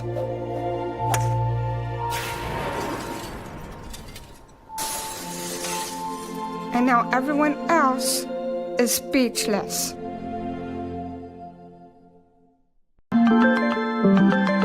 Proportion to me is the lived experience of our Division III student athletes. They balance life from an academic perspective and the rigors of competing at a high level, bonding with teammates and building lifelong friendships. But they also are involved in their communities. They work jobs and internships and volunteer. They've learned to be resilient. Diverse experiences are setting them up for the future.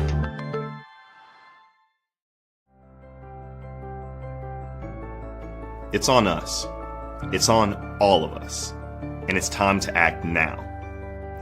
It's on us to start the change.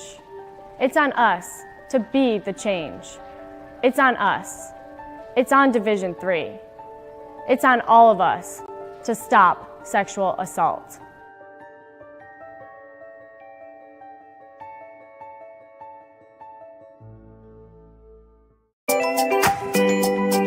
A good citizen is someone who wants to make a positive impact, both in their communities and in the world around them. The Division III approach is absolutely the best approach out there for amateur sport because it wants student athletes to explore all parts of who they are. Be successful in the classroom, be successful in competition, be successful in the community. So our student athletes learn what it means to strive for and attain success, but doing it the right way and being good citizens.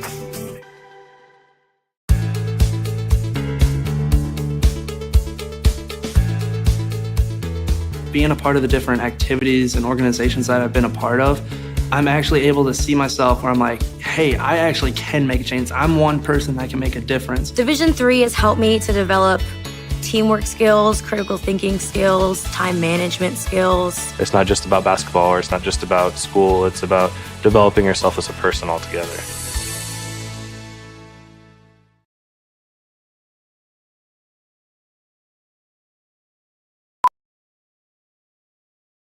I learned a lot of valuable lessons playing college football. I never thought about the health benefits of exercise until I actually started to talk to coaches in college.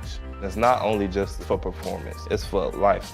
My coaches instilled the importance of well-being, not only building up strength, mental health, getting enough sleep, eating properly is all what it is to be healthy. I decided that I want to go into personal trainer and share my knowledge that I obtained in college about physical and mental well-being.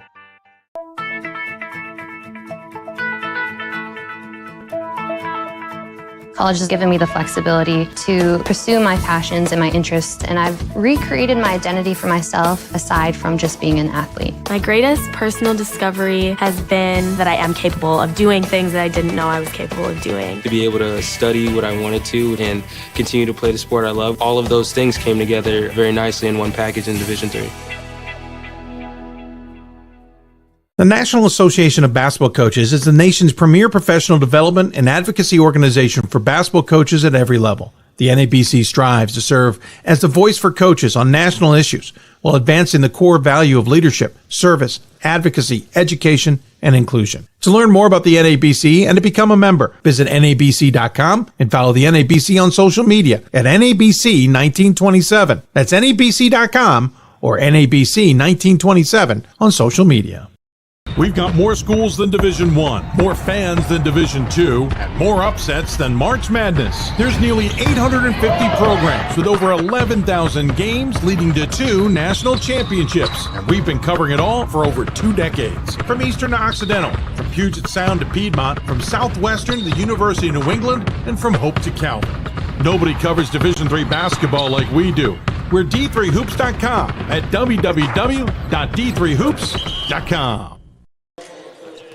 Welcome back as we are courtside here at halftime. A couple minutes left to go. I'm Dave McHugh, Pat Coleman, as teams are warming up to start the second half. We'll take a look at stats from this one. Mount Union ended up shooting 12 of 35 in the first half at 34%, 4 for 15 for deep, and 1 for 6 from the free throw line.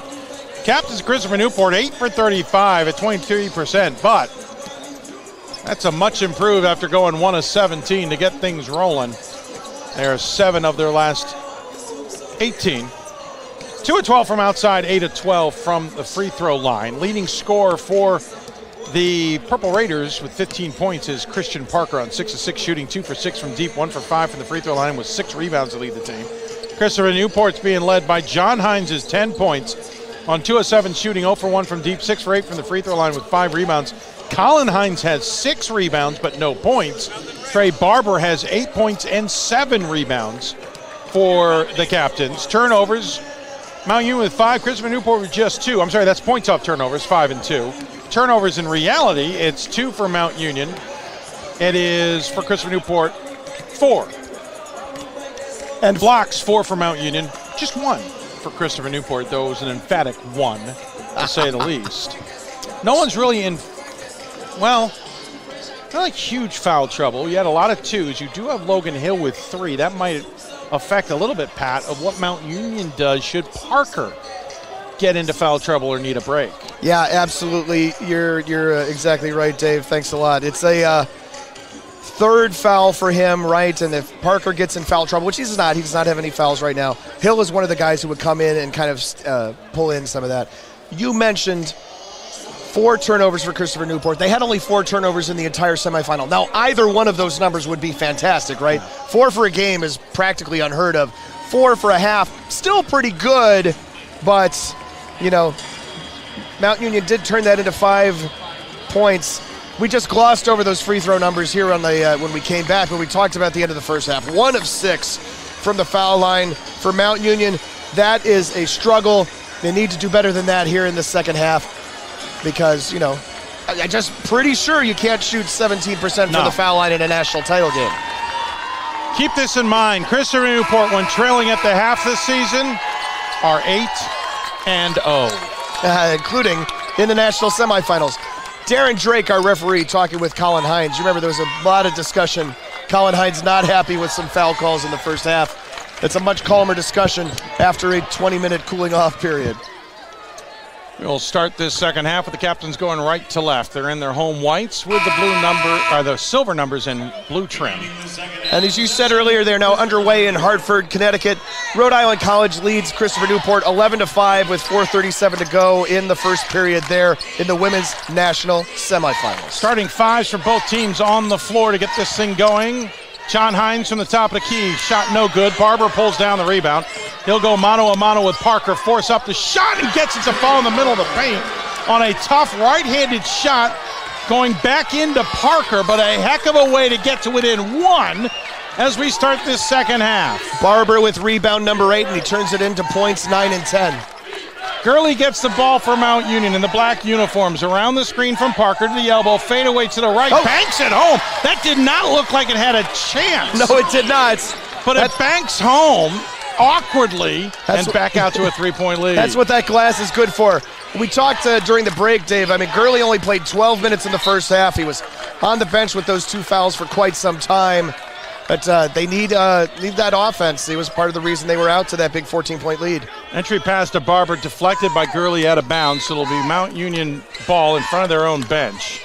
And Henderson will get it on the inbound, and they'll set things up from here. 14 on the shot clock as Henderson comes in front of our broadcast position, trying to get to Barber. Finally will do so. Parker with the defense, and Mansfield comes over. It deflects to the far side. John Hines picks it up. 2 seconds on the shot clock. Trying to force up a shot. Does so, but cannot get it to fall. And Parker will pull down the rebound. Boy, at least they got a shot off. We talked about multiple times they let the shot clock expire in the first half. And bounce pass to Poole. Poole against John Hines. Puts up the floater and falls. And despite the captains getting the opening basket, Mount Union up by 5, but Brody quickly the other way. Up and under move off glass. And it's back to within 3. Yeah, very quick answer there, but that was Poole's first bucket of the day. Do not forget about Poole. The other way. Don't forget about Gurley. Back and forth. Go ahead. Gurley with 10. Colin Hines kicks it out to John Hines. John Hines, hesitation on Poole. Through his arms, can't get it to fall. Barber can't get the rebound. It's pulled down by Newsom at the top of the elbow. John Krikorian wondering about the foul call. Barber struggled there with his footwork in traffic too. Gurley pops a 3, misses it. Henderson pulls down the easy rebound. Up ahead against Newsom, a matchup that's just not working for Henderson.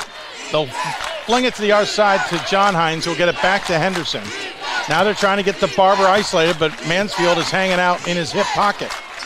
Up to Brody, 3-pointer from deep, back iron, no good.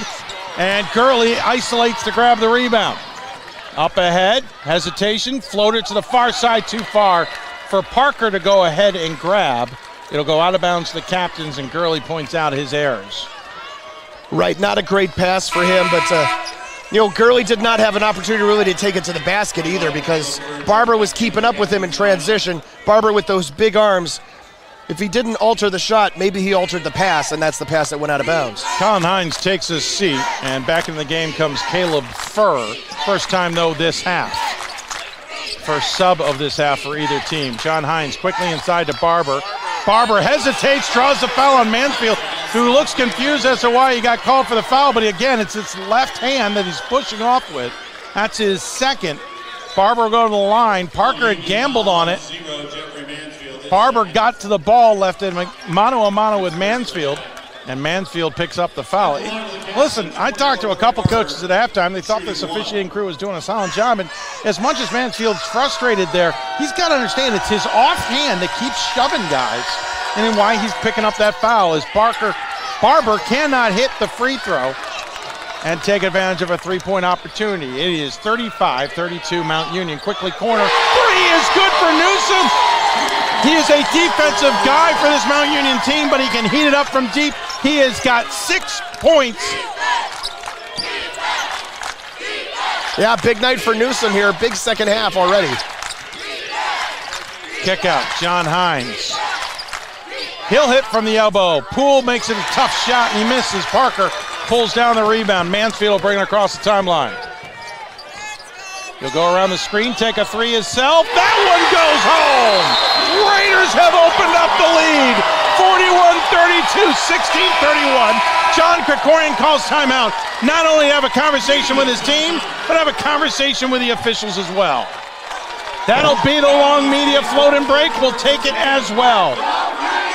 Mount Union leads by 9 in the championship game. More schools than Division I, more fans than Division II, and more upsets than March Madness. There's nearly 850 programs with over 11,000 games leading to 2 national championships. And we've been covering it all for over 2 decades. From Eastern to Occidental, from Puget Sound to Piedmont, from Southwestern to the University of New England, and from Hope to Calvin. Nobody covers Division III basketball like we do. We're D3Hoops.com at www.d3hoops.com. The National Association of Basketball Coaches is the nation's premier professional development and advocacy organization for basketball coaches at every level. The NABC strives to serve as the voice for coaches on national issues while advancing the core value of leadership, service, advocacy, education, and inclusion. To learn more about the NABC and to become a member, visit NABC.com and follow the NABC on social media at NABC1927. That's NABC.com or NABC1927 on social media.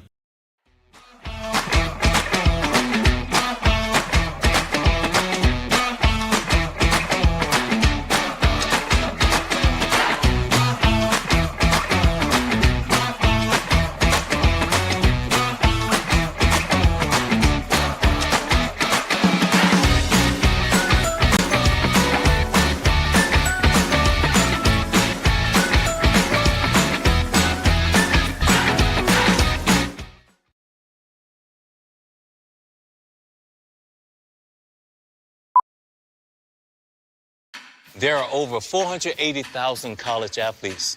Only 2% would go pro. That means over 470,000 will not get a shoe contract. No autographs.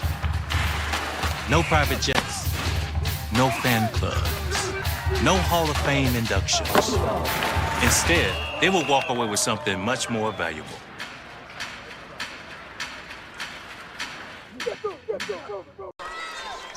Back out here at the Division III Men's Basketball National Championship game, 41-32, Mount Union up on Christopher Newport. In the women's semifinals, Christopher Newport has just taken the lead on Rhode Island College, 13-12.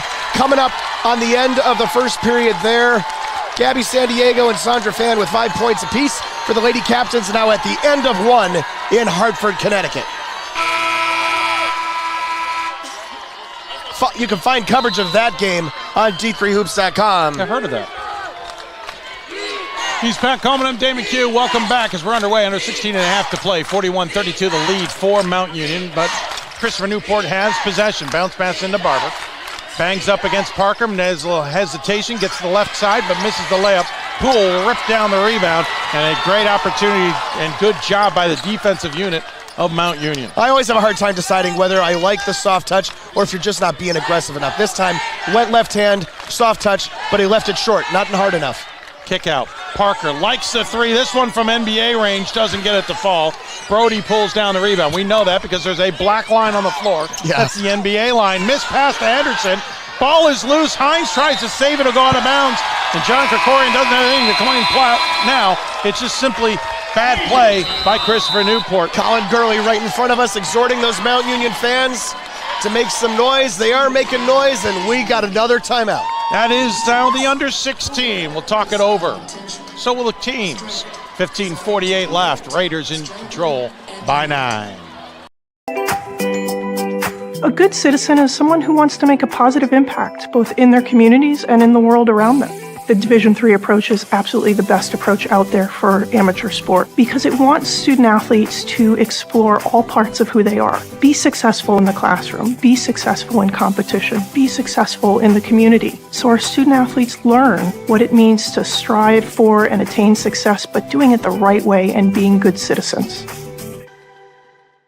We've got more schools than Division I, more fans than Division II, and more upsets than March Madness. There's nearly 850 programs with over 11,000 games leading to 2 national championships. And we've been covering it all for over 2 decades. From Eastern to Occidental, from Puget Sound to Piedmont, from Southwestern to the University of New England, and from Hope to Calvin. Nobody covers Division III basketball like we do.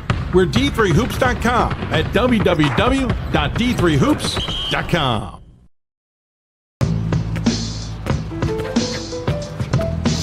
It's not about where you were born. It's not about your gender. Or the color of your skin. Or whether you're rich, poor, or in the middle. No matter what you play, if you have the skill and drive to succeed in school and in sports, we'll provide the opportunity. I used to never really talk. Ever. Welcome back courtside, everybody, as we are coming out of the timeout. I'm Dave McHugh, Pat Coleman, as we are 15:48 left here courtside in Fort Wayne, the Allen County Memorial Coliseum in the Division III Men's Championship game. 41-32, Raiders on top of Captains. Raiders have possession. I think that makes sense. You got your Purple Raiders. They're coming in. They're taking over your ship.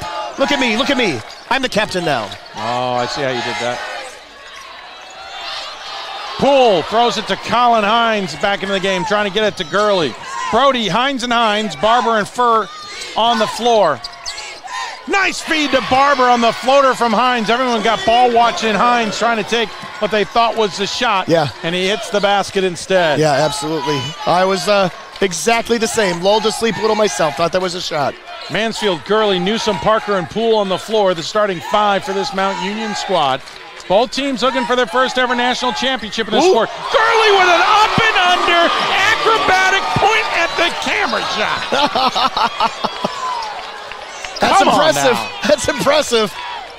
43-34. Barber double team, but a nice job of scooping out under it. I don't know if John you learned Hines that with at Youngstown State also. Nice spin move. Lost the ball. Parker picks it up as Mansfield got a hand on it. 14:40 to go. Mount Union trying to put their foot on this game.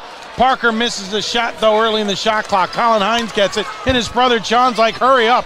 Get it down floor. We got to put these guys on their back foot. Right, exactly. They have had some success doing that. John Hines with a step. In against Poole. Mansfield tries to draw the foul. It's going to be him drawing a blocking foul, either on John or because Colin came in and tripped over Mansfield. In the meantime, off camera and off site, great hands by Pat Coleman to save his tea from spilling in his lap. Hot tea's been an important part of my life for the last several months, as listeners to our football podcast know, and I want to keep it in my cup and not on my lap. Mansfield picks up his third foul, will exit stage right, 14:21 remaining in this half. I mean, Mount Union's got spare parts, right? They got guys on the bench who can contribute. And Mansfield does a lot. Ooh, what a crossover from John Hines on Poole. Off glass, draws the foul on Poole, who can't believe it. He got the ball with his hand, but he got all body with his hip. Dave, I really like that by Hines. No. Hines got the advantage, but he didn't take the shot. Then he pulled back in and drew the foul. I think that's a really smart play. Now Poole with 3 fouls. As Hines goes to the line, he is 6 of 8 on the night. Make it 7 of 9. Man, if that is intentional, if that is what he did, that's such a smart play. I knowing how John has played, I think John Hines has played, I think you're right. As Logan Hill gets ready to check in, it's going to be 3 fouls for 3 fouls in a moment, though. Missing the free throw is John Hines. Ball out of bounds, last touch by the captain, so it'll be Purple Raiders ball, and Logan Hill does enter in to replace Poole. Logan Hill's played 3.5 minutes and picked up 3 fouls. He's going to have to be a little bit better at his minutes per foul rate. Well, I would agree, but right now Barber's not in the... Oh, guess no, what? Take that back. Barber's in the game. John Krikorian looked up and went, oh, I see what you've done there. I'm bringing Barber in because Hill has struggled against Barber in this one. Yeah. Now, of course, you still got Parker, right? Parker's out there. You can D him up with Parker. Absolutely. And it looks like Hill is going to defend Caleb Furr, and that's a little bit of a better matchup if you're trying to protect from fouls. Curley all the way in, acrobatic fling over his head, gets it to Parker. Parker flings it up off the backboard, gets his own rebound, and that one falls.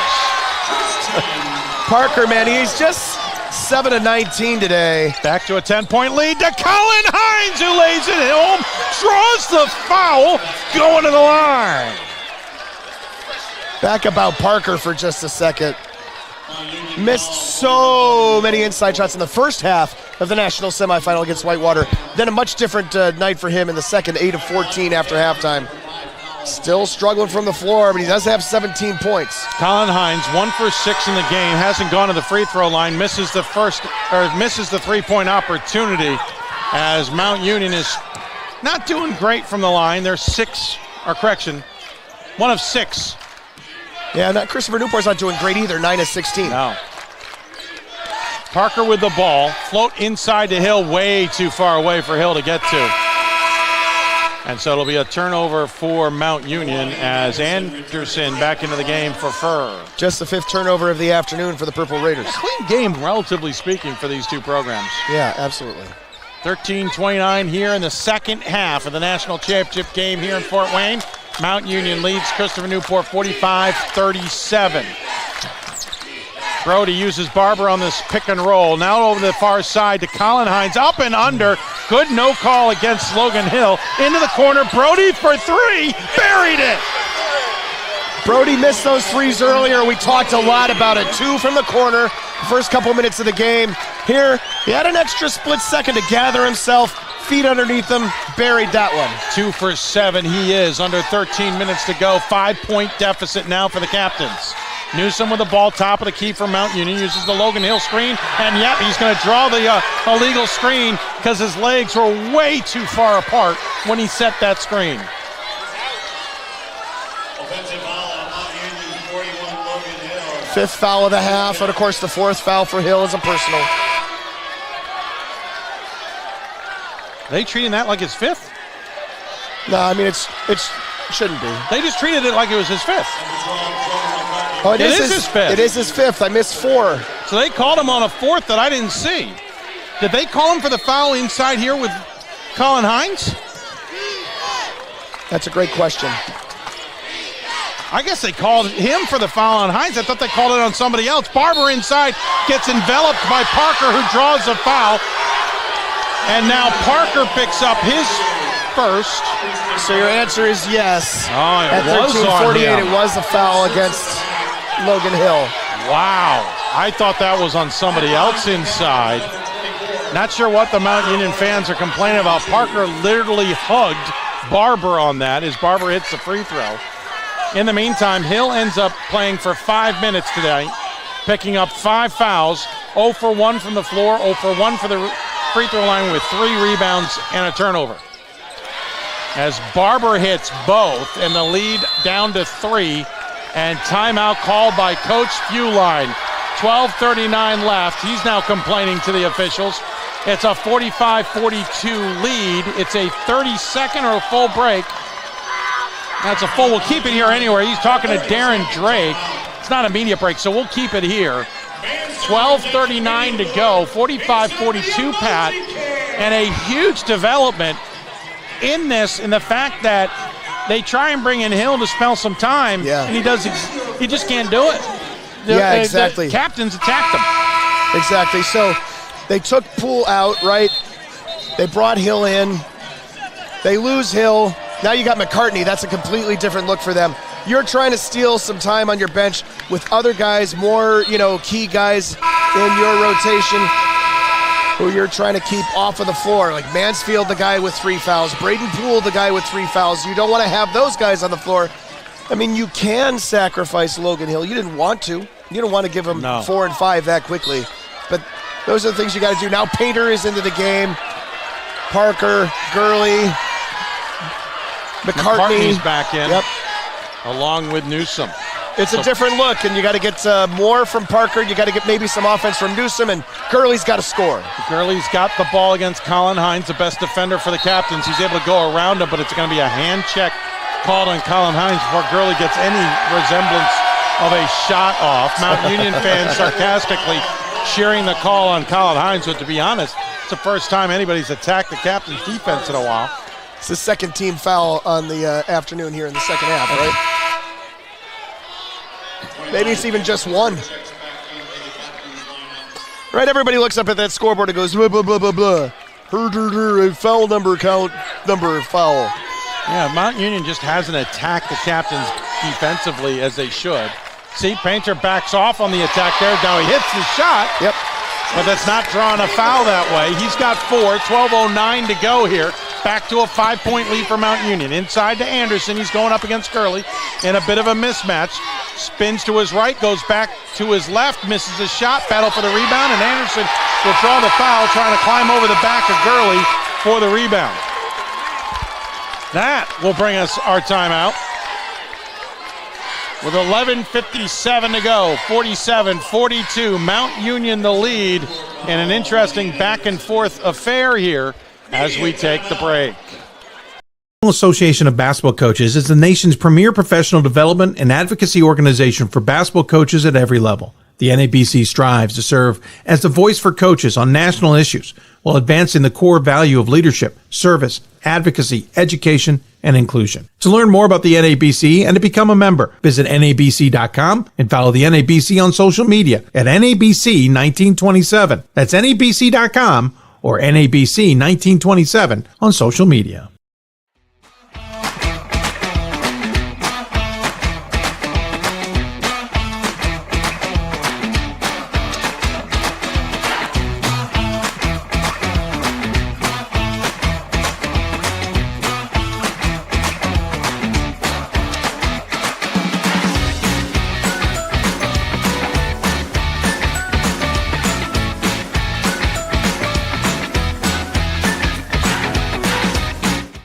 We can stop to make sure someone is okay. Get in the way and disrupt the situation. Get someone a cab. Or walk them home safely.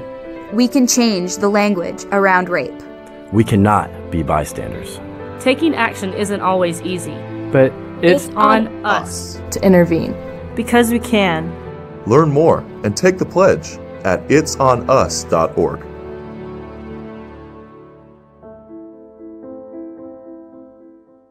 We've got more schools than Division I, more fans than Division II, and more upsets than March Madness. There's nearly 850 programs with over 11,000 games leading to 2 national championships. And we've been covering it all for over 2 decades. From Eastern to Occidental, from Puget Sound to Piedmont, from Southwestern to the University of New England, and from Hope to Calvin. Nobody covers Division III basketball like we do. We're D3Hoops.com at www.d3hoops.com. Welcome back to the men's championship game here on D3Hoops.com. I'm Dave McHugh alongside Pat Coleman as we are underway again. Mount Union the ball. Painter with an off step. Gets it to McCartney. Yeah, McCartney just with Newsom, they're just trying to work things around with some of their big offensive guns out of it right now. Newsom, though, takes it to the rack. Nope. It's going to get called. Going to draw the foul. Going to get called for the foul. And Newsom, that will be foul number 3. So that's another guy in foul trouble for Mount Union. Mike Feuline just kneeling there. Doesn't really even know what to say at this point. Newsom lowered the boom. He tried to draw the contact and it went the other way. So the captains get the ball back. Henderson out there with John Hines, Brody, also Fuel and Barber. John Hines into the paint, hits the basket. Over Newsom, who has to be a little bit careful, 47-44. Captains have never trailed, but they have gotten within 1. They're down 3 now with 11:16 to go. Captains have never led. They're doing their best. Captains women down right now, 21-18, coming up in the half in the women's semifinals. John Hines gets called for the blocking foul. He doesn't like it, but he wasn't in position. He was just a half a step slow there. And he will pick up the foul, his second.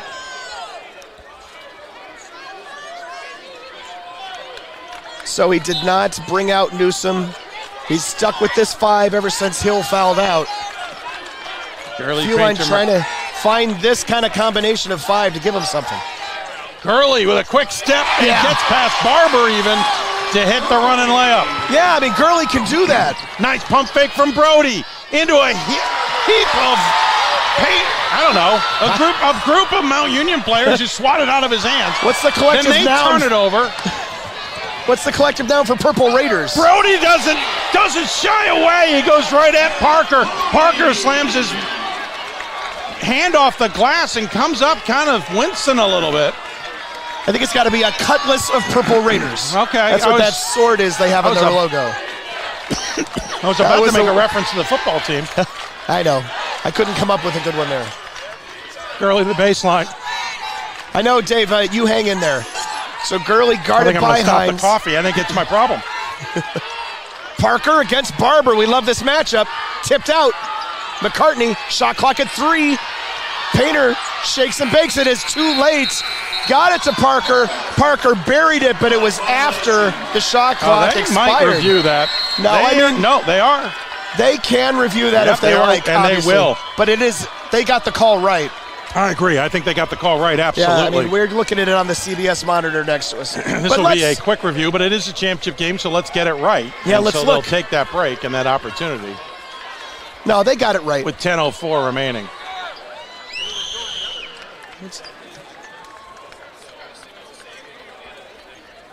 Oh, yeah, he's catching it and it's 0. Yeah. And a reminder, shot clock has no expiration, or has no tenths of a second, at least not in the D3 game. D1 has been showing some of that. What's that about? No, I'd like to see that come to the game. This is the correct call, and you can see it very visibly on the TV angle, so hopefully that's what they get to review over there as well. Yeah, they've got the same angles, and they've got more capabilities. I don't know, frankly, why we are taking this long, unless you then want to mark the yard marker and then reset the clock if you need to, right? And Mo Casero on the CBS broadcast circling the ball that it's not even remotely close. Yeah. And circling the zeros. And the Mount Union fans behind us, by the way, who can see those monitors, have gone from complaining to silent. Coming up on the half at Trinity College in Hartford, Connecticut. Rhode Island College leads the CNU women 25-20 with under 30 to go in the second quarter there. Christopher Newport women banged up coming into that one, missing 2 of their players that have been stalwarts for them much of the season. Rhode Island College, though, heck of a darling of a season. Jenna Cosgrove done an amazing job for that anchor women's squad. We're back on our way here. 9:55 to go. Henderson with the ball. Barber's begging for it on the paint. Into the corner instead. Three-pointer is good for Caleb Furr. Second one of those today. Big moments, I think, for that kid, too. He's got 6 points in just 9 minutes, and they have needed both those shots. It's all tied up, Dave. Tie ball game, 49-49. Curley, offensive charge as he pushes off on John Hines. Wow. It's foul number 3. Dave, I mean, I don't watch enough OAC basketball to see if this is stylistically called differently. This feels like a normal game. This doesn't feel out of bounds from this crew. I think they're calling it just fine. Talked to a number of people. They think they're calling it terrifically. I agree. That did think they were calling it terrifically? Is that what you said? Yeah, you do. I think they're doing a great job. Inside to Barber, going up against Parker. Hook shot, missed it. Caleb Furr gets a rebound. Brody the 3. Got a little bit of a push from Gurley, no call. Quickly up at as Mansfield grabbed the rebound to Gurley. Gurley harassed by Henderson. And that's actually a smart foul there by Henderson, because he's able to stop Gurley from going baseline and scoring with no defense help behind him. Right, exactly. And this is not a shooting foul either, so he doesn't even have to send him to the foul line. I just wanted to point out Parker winning that battle between Parker and Barber that time around. There haven't been as many as I would have liked to see, frankly. Believe it or not, Mount Union, 3 of their last 3, but they've got 3 turnovers in the last 142, 4 in the last 3 minutes. Yeah, that's after why having we're tied only up. 5 leading into that.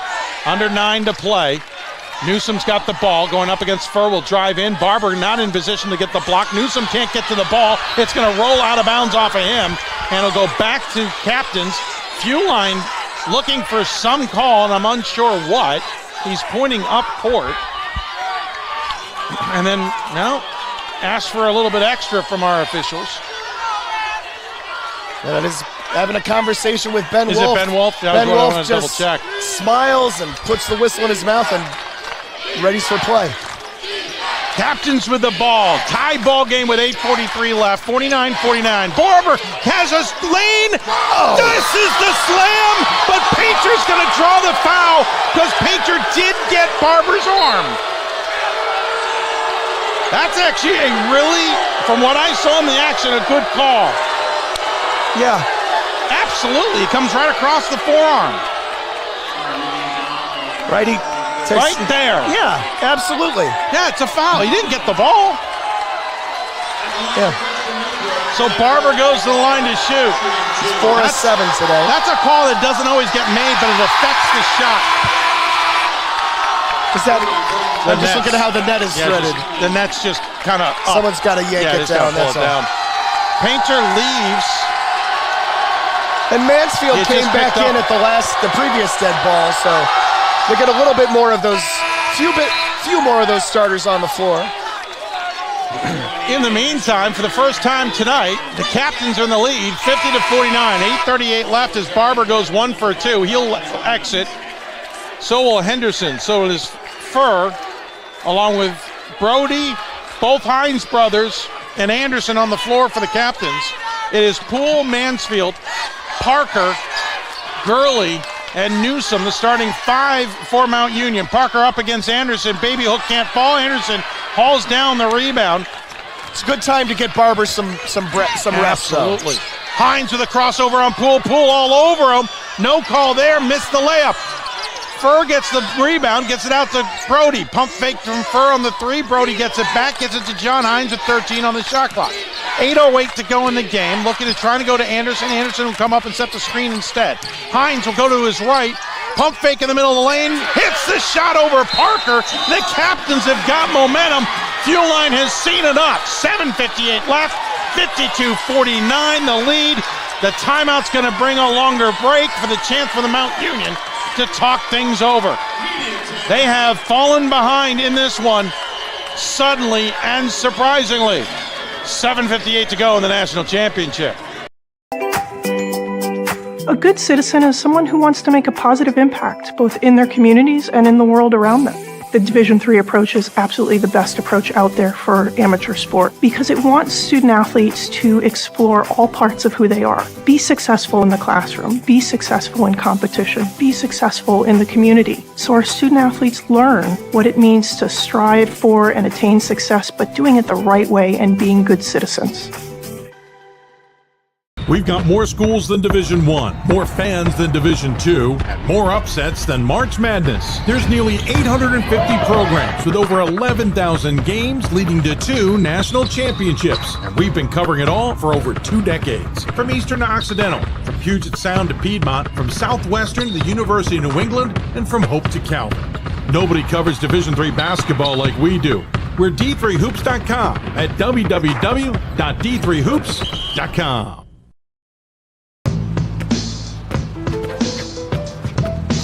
It's not about where you were born.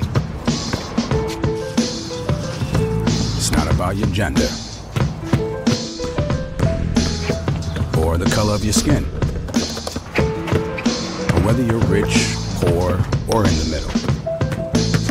No matter what you play, if you have the skill and drive to succeed in school and in sports, we'll provide the opportunity. I used to never really talk. Ever. I was afraid if I said something wrong, everyone would laugh at me. But then I started to play golf with Special Olympics. It helped me to find my voice. And now everyone else is speechless. Welcome back courtside. Dave McHugh alongside Pat Coleman as we're ready to restart things with 7:58 left. For the first time, the captains in the lead have Mount Union on their heels. Captains on an 8-0 run, lead 52-49. Coming out of the break, it's the starting 5 for the Purple Raiders as they look to try and spark something here. Newsom with it far side, and they're going to call a foul inside on Fuhr.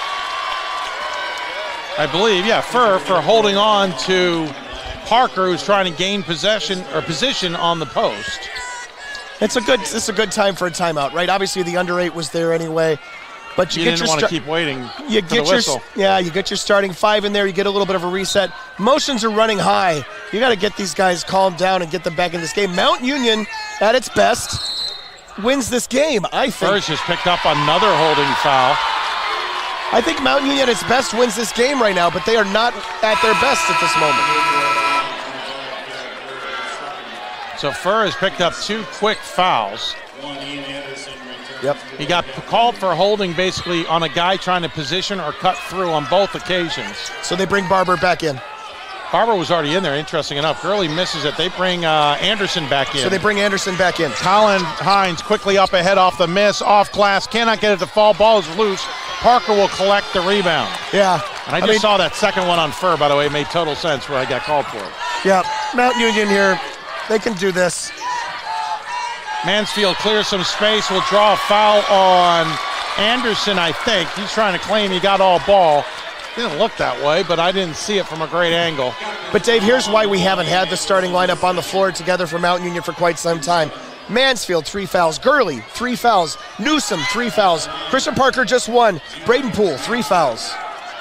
Mansfield to the line to shoot. He spent a lot of time at the line in the semifinals. This is his first trip there tonight. He makes the first one, but barely. And it's the first foul shot attempt for Mount Union here in the second half. Also, Mount Union 0 for no field goals at all in the last 3.5 plus. And no foul shots, obviously. An 8-0 run for CNU before this. So that's 2 free throws good. Furr comes right back in. Interesting. Furr back in after a conversation with the coaching staff, and Colin Hines will take a seat. Again, just let a kid calm down, get a chance to reset.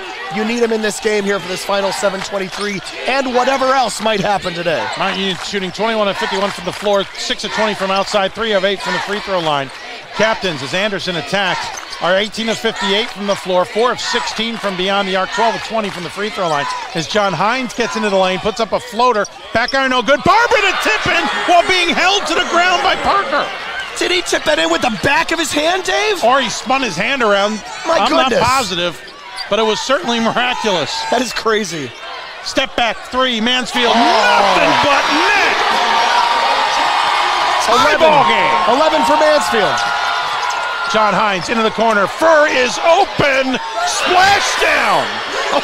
Tickle the net, sir. 57-54 captains. Everybody is up on this right now. I love it. Mansfield down the lane. Now Parker open. Parker at the elbow. No good. Furr battles for the rebound. Now Parker gets it. Turnaround against Furr. Hits the shot. Opportunity to go to the line. John Krikorian is incensed. First bucket for Parker here in the second half. Couldn't come at a better time. John Krikorian thought there was a push-off. We'll have to see a replay. Thank you, CBS. Nope, there wasn't one. Unless it happened earlier. Parker again misses the free throw. By the way, he's had a torrid night. And by torrid, I mean horrid. 1 for 6 from the free throw line. That is 3 fouls for Furr, by the way. Got to keep an eye on that. John Hines from the top of the key puts up the floater, no good. Barber tries to get the rebound. Can't. John Hines tracks it down. Furr, 4-3, sure. Oh my God. Why not? 12 points for Caleb Furr. 60 of 56. Furr's most points this season, 17 against Bridgewater State in mid-January. Mansfield for 3, no. Battle for the rebound, Newsom, but Furr comes out with the ball. Biggest lead of the game right now for CNU, up 4. 60-56, 5:33 to go. John Hines in the paint, gets Mansfield for the foul. He's going to go to the line to shoot one after burying it. Third foul for Mansfield, 4th I should say. And Parker exclaiming back to the bench in frustration, almost like to say, what do you want me to do? So, Dave, at one point it was 9 fouls to 4, right? And I had a thought about a coach we used to know, or maybe still do, who would take all of his big guys out and let his reserves pick up all of those makeup calls, right? Yeah. Furr was in the game. He picked up those fouls and he buried those threes. Mansfield against Brody. And Barber's going to pick up a ticky-tack foul trying to reach in for the ball. 7-point lead. John Krikorian can't believe the call, but I don't know what Barber's trying to do there. He's reaching in on a driving Gurley. Just either let him shoot it or let him go. You don't need to reach there. All right, Dave, down the stretch in the semifinals, Christopher Newport seemed to have the game in hand. They do not yet. Not yet. I'm just looking ahead a few minutes. And then they almost let it get out of their, slip away from their grasp. Barber battles for the rebound and it ends up in Furr's hands as Mansfield misses.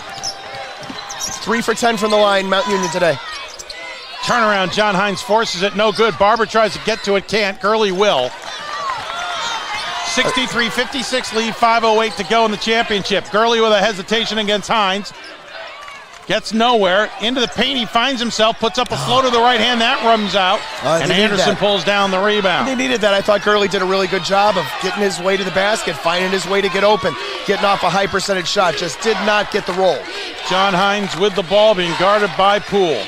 Now, Christopher Newport did this in the semifinals. They started to slow it down, and that's when things went sideways. Brody now with it, far side, being guarded by Gurley. He'll get it to Furr. Now back to John Hines in front of us. 5 on the shot clock. Hines with it. Step back jumper. No good. Back iron. Gurley with the easy rebound. Up ahead to Mansfield. Mansfield against Brody. Bounce pass into Parker against Barber. Barber gets his block as Parker was going up. Is there a whistle? There is. And I don't think that's going to go in the book as a block. It's either a block. It could have been a steal, but I don't think they really got possession. No. But he did the action of disrupting a shot, even if it never got above. Foul goes against Anderson. That's his 3rd. So Anderson's got 3 along with Barber and Furr. Barber's played most of this game with 3. Gurley, Newsom, and Poole on the floor with 3. Mansfield on the floor with 4. So Poole to the line to shoot the free throws. He's a 70% free throw shooter and hits the first. Just gotta, everybody's heart rate is up. Yours, mine, I presume, everybody on the floor. I'm at 101, and I'm just sitting here. I don't even know. Second shot good. That's a good offensive possession for the Purple Raiders. They need a stop. They need another bucket here as we're coming up on 4 minutes. 63-58, 4:10 remaining. I'm at 94. There you 20 go. seconds on the shot clock. John Hines with the ball. He's got a double screen if he wants it. He gets to Barber at the top of the key. He'll attack Parker. Pump fake, puts it up on the right hand and hits it. A little stronger with the right hand, right? Yep. When he was a little slower earlier, that was with the left hand. This is strong. Goes to the bucket. Big bucket, 21-10 for Barber this afternoon. 65-58. Gurley tries to throw it up. It gets stripped out of his hands by John Hines. Will go out of bounds with 3:46 remaining. The final media break of this half sees suddenly the captains of Christopher Newport in control.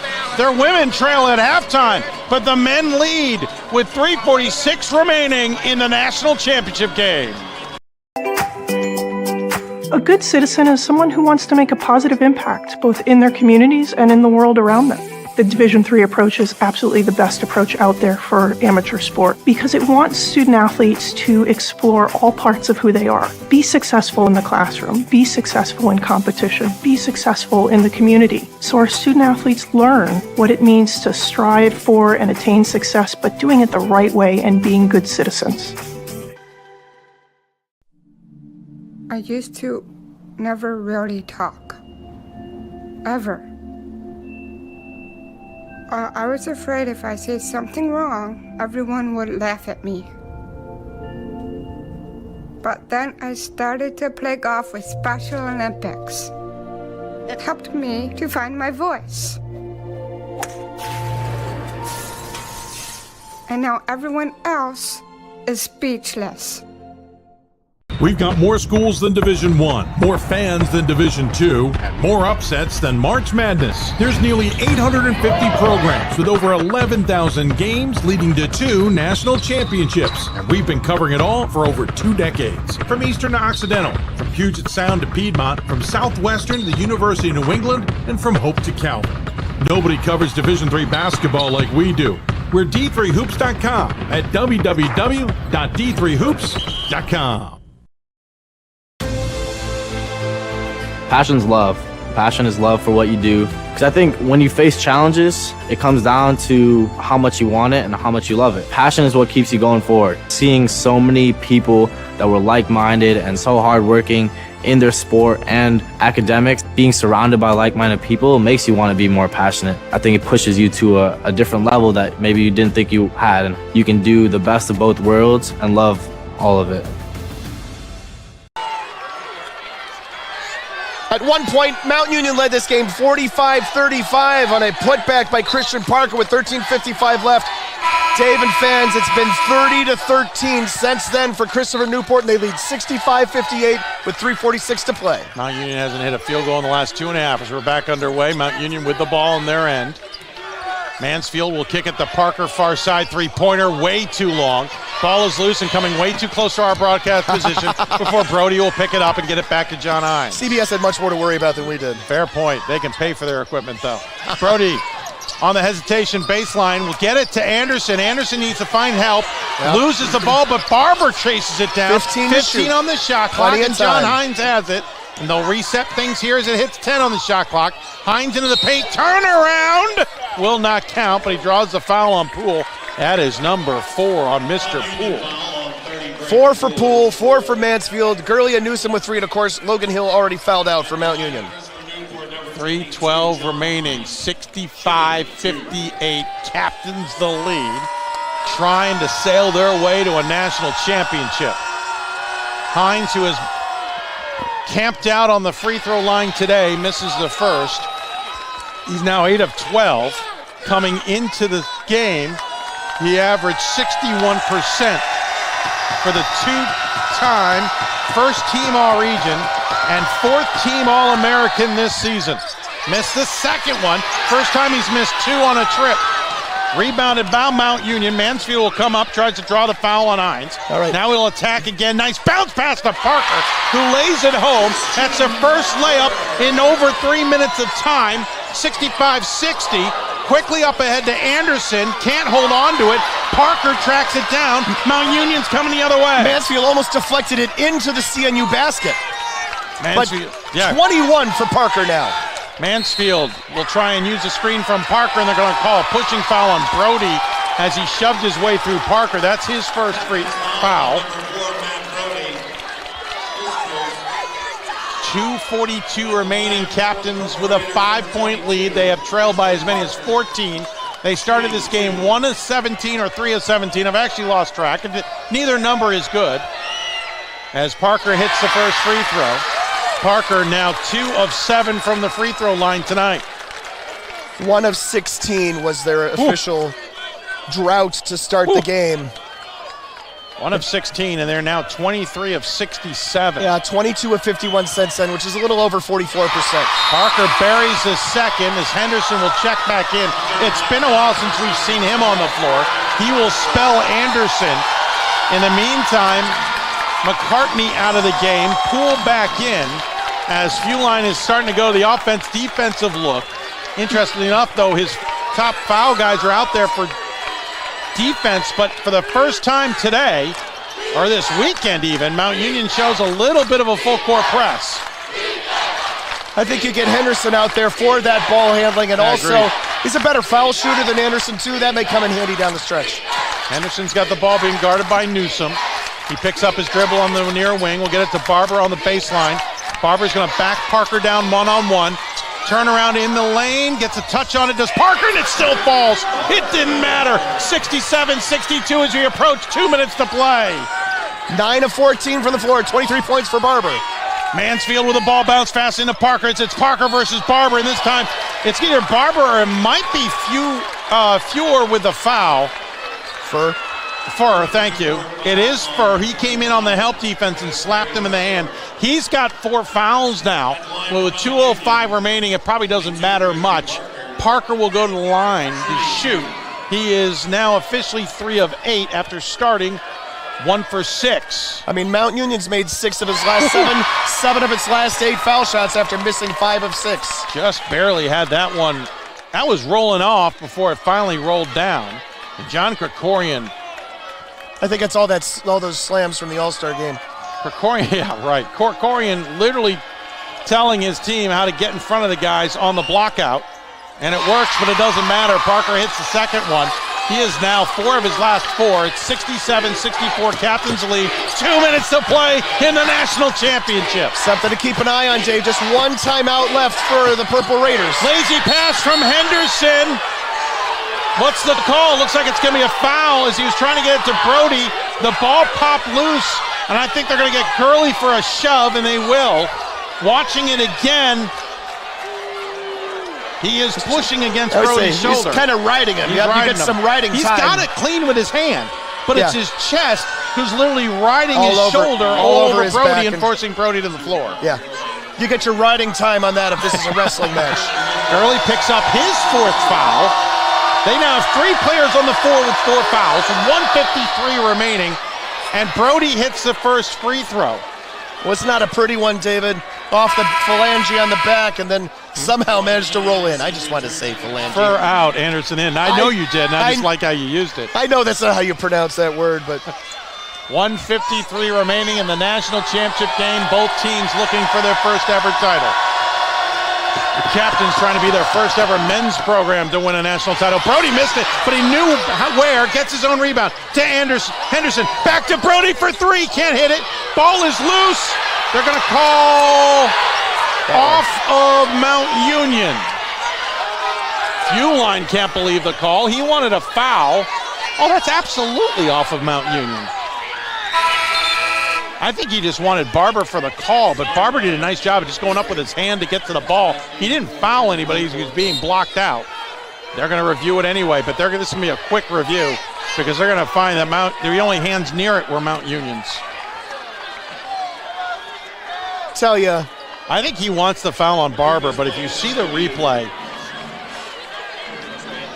Poole is blocking out Barber, and Barber reaches over him to get to the ball, but he doesn't do it to foul him. We'll see it again. Yeah, that's Mount Union hands all over the ball. It's not that close. Yeah, I agree. You know what?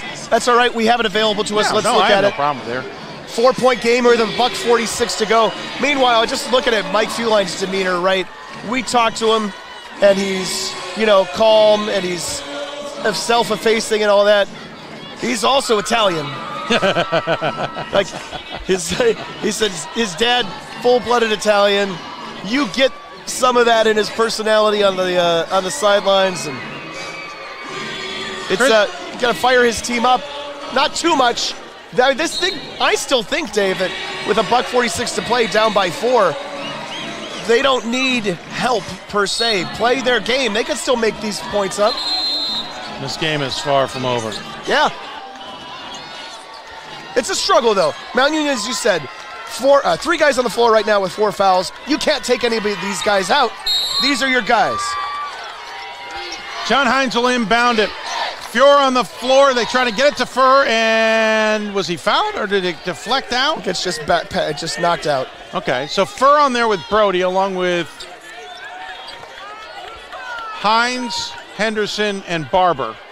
The second half, Caleb Furr has had 9 points, 3 of 3 from beyond the arc in huge minutes. Henderson gets it top of the key after the inbound to Barber. Now into the corner to Brody. Brody trying to get it to Barber. Barber gets it after a shove from Parker, no call. 10 seconds on the shot clock as we approach 90 seconds to go in the championship. John Hines drives in on Poole, throws up the off-balance shot, no good. Battle for the rebound goes to Mansfield. 1:26 left to go in the championship. Raiders trail by 4. Mansfield on the attack will be offensive foul will be called as he flew into Brody. That's personal foul number 5. He's fouled out of the game. Man, Dave, it is a foul. I didn't have enough time as the ball's coming down the floor to say, you need to set it up. You do not need to charge right in and do that. He's in position. Yeah. You can't expect them to call that on Brody when he's in defensive position and you're barreling down the lane. So Painter will come in to replace him. You lose a little bit of offense here, obviously. You lose a little bit of height. Lose a bit of rebounding. 68-64, ball will be inbounded by John Hines. 1 defensive stop. 5-second violation or timeout? Timeout. Our FAR official indicates the timeout was called before the 5-second violation. Mount Union can't believe it, but that official was in a better position to know that than the baseline guy, and so the timeout called. It was Ben Wolf who called the timeout by the bench. It was, I think, Justin St. Pierre who was on the baseline. Yes, it was. Who initially called 5-second, but his colleague pointed out that he had the whistle on the timeout first. I'll be honest with you, Dave. That's one of those, if we went back frame by frame, that is probably 5.001 at best, right? Yeah. That is not that's a quick it's five. Not a quick one. Not it's a just quick one. It's a regular 5, one. right? Yeah. A tight 5.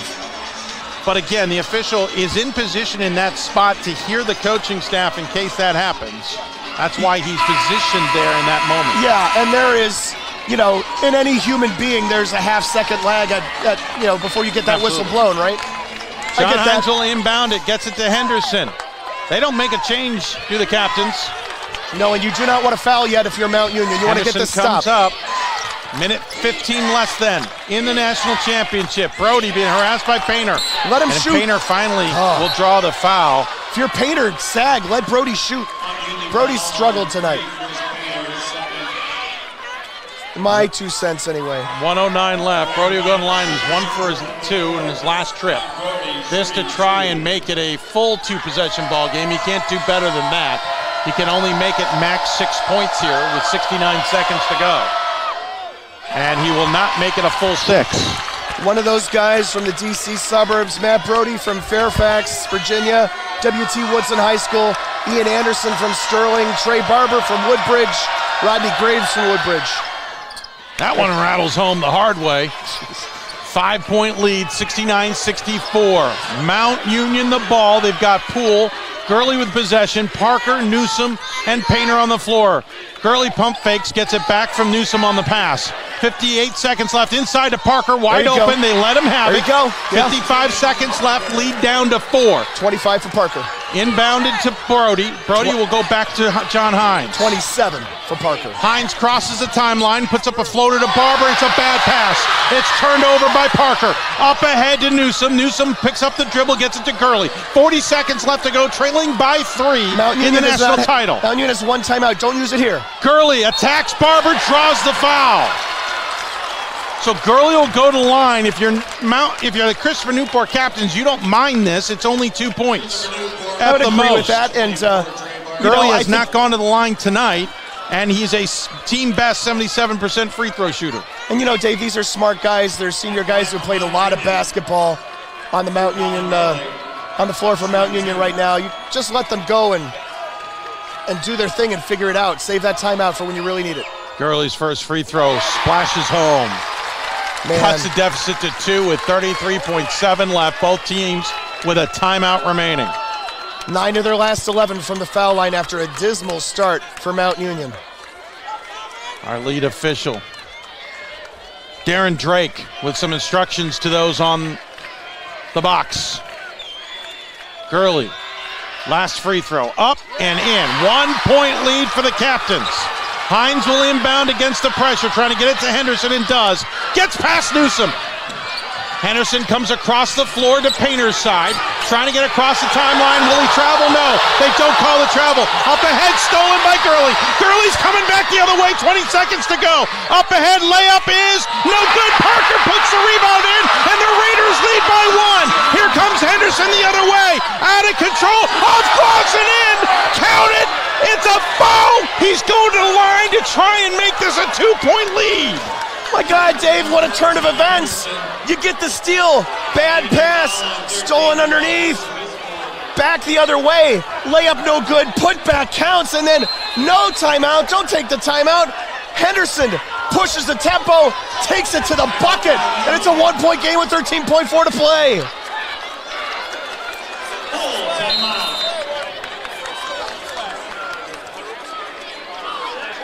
Are you kidding me? 13.4 seconds left. Mount Union calls their final timeout. Henderson is going to the line to shoot 1 to make this a 2-point ball game in the most crazy back and forth 40 seconds I have seen in a national championship in Division III. So there is Mount Union's final timeout. 1 left for CNU. Mount Union has the possession arrow if it gets there. And David, my goodness. Watching it all over again, Christopher Newport got the ball off the made free throw. They got it to Henderson. He got up to midcourt and then tried to cut back to kill the clock. Right, he almost didn't get across midcourt. He doesn't. I think he gets away with a travel there potentially. You're not alone. Then he gets up ahead of John Hines to get his pass to Furry is stolen by Gurley. Yep. Gurley then misses the layup, but Parker puts in the rebound. They quickly get it into Henderson. Henderson crosses midcourt, gets everybody off balance, gets a foul on Newsom as he drives the lane off glass and in. Reminiscent of Cordell Young driving the length of the floor for Whitewater in their national championship. So here we go. 13.4 seconds left. Captains with only 1 timeout. Mount Union with 0. 71-70. Christopher Newport the lead. They're going to the line to shoot a free throw. Henderson will do the honors to try and complete the 3-point play. He has not made a trip today. He is a 75% free throw shooter, the best on the team. He'll shoot 1 to make this only a 2-point lead. He will take a moment, take a breath, splashes it, 2-point lead. Timeout, no, it's just for the sub. Colin Hines into the game. Henderson out is what I was trying to say. Colin for Henderson. Colin for Henderson, and Colin Hines the better defender after Henderson hits a huge free throw. 1 possession for a national championship. Gurley will bring it up. Guarded by John Hines, crosses it up, attacks Barber, heads off to Parker, who hits the layup. Tie ball game, 4.3 left. Brody to Barber, to midcourt, 2 seconds, attacks the rim, throws it off glass, he hit it, it counts! National championship! Captains Christopher Newport on a Hail Mary layup!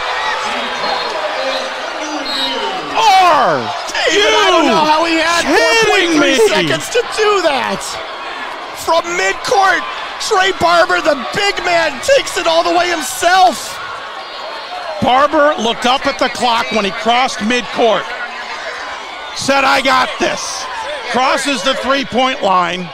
Said, hold on, I still got this. Bumps the body with Parker and says, that's not enough. Attacks the glass, and I was watching the glass because that would give me the clock. That would give me the lights. I knew what it could see, and it was off glass before he hit it. Yes. Yes, released well in time. Basket is good, and they just the champs confirmed are it. the captains. Christopher Newport wins their first ever national champions and the first for the men's program in the history of Christopher Newport sports. The captains fly the flag high. You got your buzzer beater.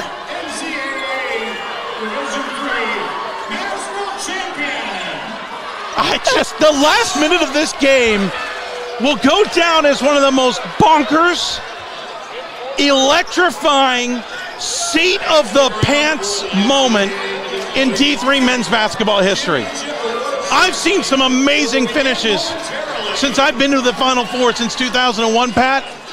None will go down for that back and forth like we just saw. Tell you, Dave, just an amazing Division III basketball season, and you couldn't have written a better ending. What a moment. The heroics of Henderson, the heroics of Barber. John Hines to will them in here. Are you kidding me, Mr. Caleb Furr? Caleb Furr. Come on now. And Mount Union, you got a feel for it because they absolutely played a bonkers of a game. Yeah. And the Mount Union fans are stunned. David, I'm stunned, and I don't have a rooting interest.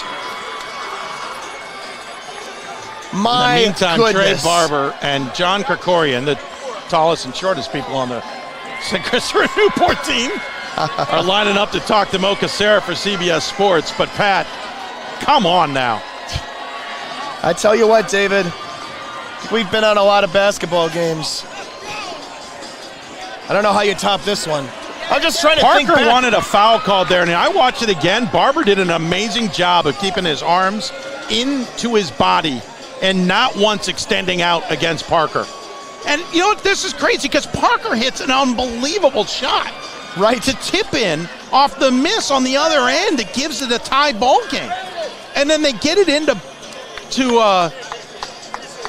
Barber because he's their best option on the inbound play. He looks up at the clock at midcourt and goes, I can get down there. Right. And when he crossed the three-point line, I thought, you're in trouble. Yes. And then when he put up the ball, I was already looking at the glass. I wasn't looking at the clock. I just wanted to watch the glass for the lights. And when it left his hands, I thought to myself, the lights aren't on. Right. Unbelievable moment in the national championship. Key thing is you get the ball at half court, right? Off the inbounds pass, and that gives you that time as a big guy even. They gave him 40 feet. Yeah. They gave him 40 feet. That is right.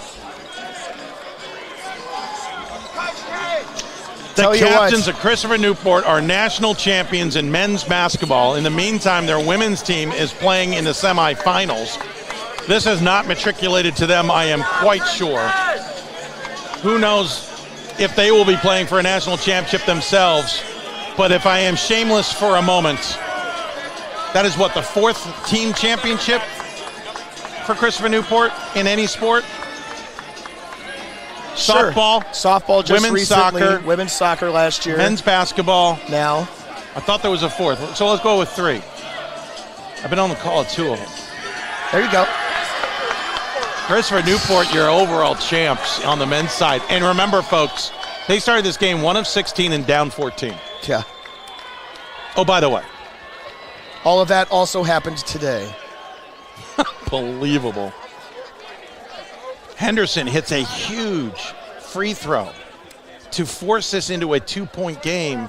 Mount Union did a miraculous job of getting an open look to tie the ball game.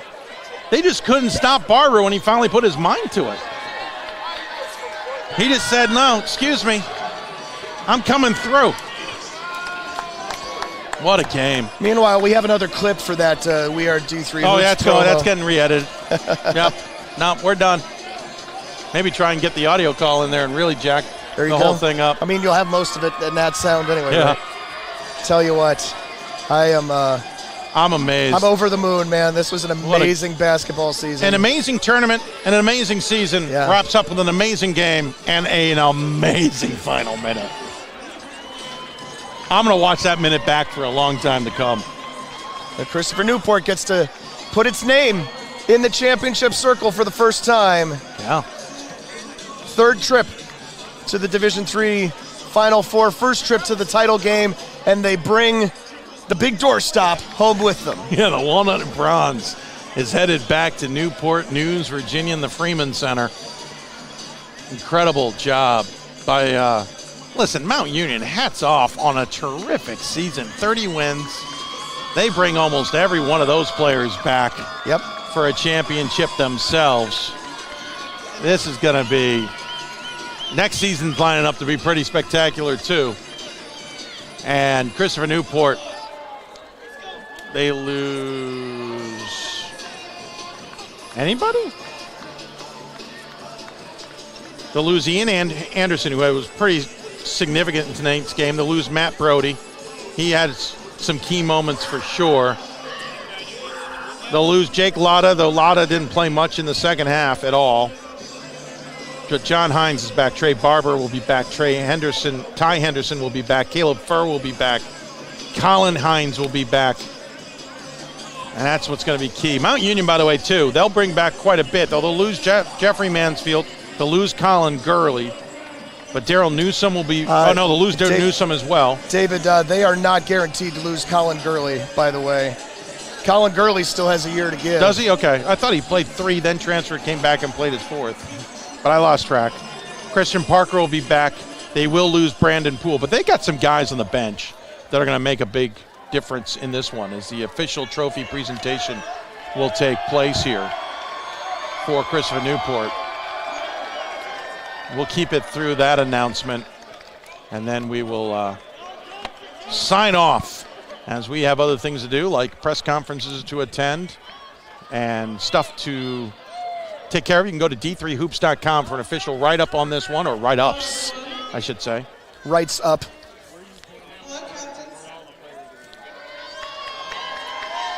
Thanks to everybody who listened and watched this along with us.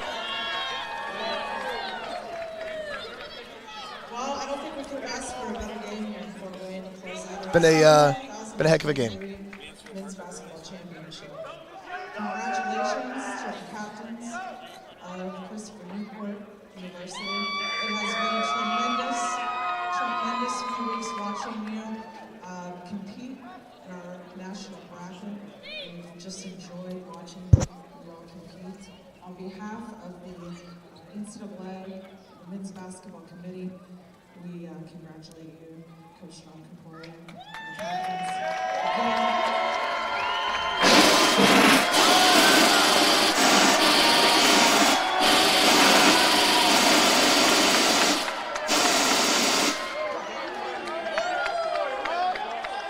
The captains are your champions of 2023 in Division III men's basketball.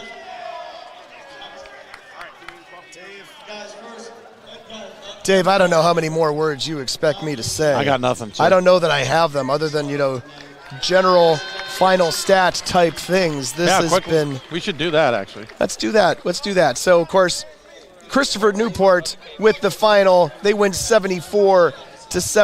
We'll start on the Mount Union side. Mount Union today, they were led, of course, by Christian Parker. Christian Parker, very close to being the most outstanding player, I assume. Also the hero. He got this close with his 31st point with about 4.3 left. 31 points, 12 of 28 from the floor. He also had 14 rebounds to lead the way for the Purple Raiders. Colin Gurley was 16. He was 7 of 14 from the floor. Jeff Mansfield, with 11 before fouling out. Darrell Newsom with 6, Braden Poole 4, Chris Painter 4 off the bench for the total of 72 points. 27 of 62 shooting for 44%, 7 of 23 from beyond the arc, 30.4%, 11 of 18 from the line, 61.1%. They turned the ball over 11 times. They blocked 5 shots. They rebounded the ball 41 times compared to 47 for Christopher Newport. Christopher Newport, as the captains, improved to 30-3. And they were led, of course, by Trey Barber, 25 points, including the buzzer beater, 10 of 15 from the floor, 5 of 9 from downtown, 10 rebounds for the double-double. John Hines with 18 points on just 5 of 20 shooting, but 8 of 13 from the foul line. Matthew Brody with 12 points. Caleb Furr with a huge 12 points off the bench, 4 for 4, all from beyond the arc. You got Ty Henderson with 5, Colin Hines with 2, Rodney Graves Anderson and Alada played but did not score, as the CNU players doing snow angels in the confetti in front of us. Just quickly, the totals for CNU: 26 of 72 shooting, 36%, 49% from the floor in the second half, 6 of 19 from beyond the arc, but 4 of 7 in the second half, and then 57% from the line on the afternoon. Dave, we are all stunned with the amazing finish here to the Division III men's basketball season. We could not ask for anything better. I don't know where to start besides, again, the comeback, but we saw that in multiple games this weekend. Just incredible tenacity from some of these teams, and then the back and forth in that final minute of lead to tie, back to winner, and Barber picked up that ball just on the other side of midcourt. He looked at the clock and then just went for it. And when he got to the three-point line, and this to a point that I heard on a broadcast recently, don't count seconds in your head, you're always faster than the clock. True. Well, it happened there, because in my head I thought he's out of time. And he took a couple more dribbles and just powered his way up and put it off glass. That was a tremendous effort by Barber. But Henderson, who hit the free throw for starters, and Anderson, who hit the layup to then hit the free throw for starters, we should point out. Because remember, that was another disconjointed situation that Henderson, and I looked up, I saw John Krikorian, he had his hands down. I'm like, you're not calling timeout here? And Henderson took full advantage, got all the way to the glass and laid it in. Christopher Newport just gutted that one out. And hats off to Mount Union, because that was a heck of a game for them. I'll tell you what, Dave, I think one of the things that's for Barber is, you know, it's a tie game, right? And all of those guys have multiple numbers of fouls on the Mount Union side. I think an overtime goes Christopher Newport's way anyway, but Barber... Probably. Because foul trouble becomes a major issue. Barber's all like, you know what, we're going to finish this right here, right now. We got a women's game we want to go watch. Sure, that could be a thing also. Speaking of which, real quick, score update from that one if we have 44-43, CNU over Rhode Island College with 6:43 to play. That's a good one to watch over there. Gabby San Diego just made 2 foul shots. Sandra Fan with 13 to lead the way for the Lady Captains. You can find the link to that on the front page at d3hoops.com. David, I am just stunned. The confetti cannon has left its stuff all over the floor, and John Krikorian's holding that trophy, and my goodness, what a way to finish a season. And for the record, it breaks the streak here at Fort Wayne of alternating hotels for the national champions. That is the most important thing to take away, for sure. It's those things you think about when you work here as much as you do. This copyrighted no, I'm kidding. Want to thank everybody. Actually, you can go ahead and roll that off if you want, sir. You've got that memorized. That sounds good. Are we taking it? Yeah, we're let's taking just it home? take it home. Well, thank you to everybody here at the Allen County War Memorial Coliseum for their help and their assistance. Everybody on the NCAA Division III Men's Basketball Championships Committee. Everybody at Christopher Newport University and the University of Mount Union. Everybody at our hosts, Manchester University, for just being great hosts. Thanks to John Painter from Maryville, who's been the de facto media coordinator for this championship. He's done a great job. And thank you to everybody all season long in Division III men's basketball. Do not go away.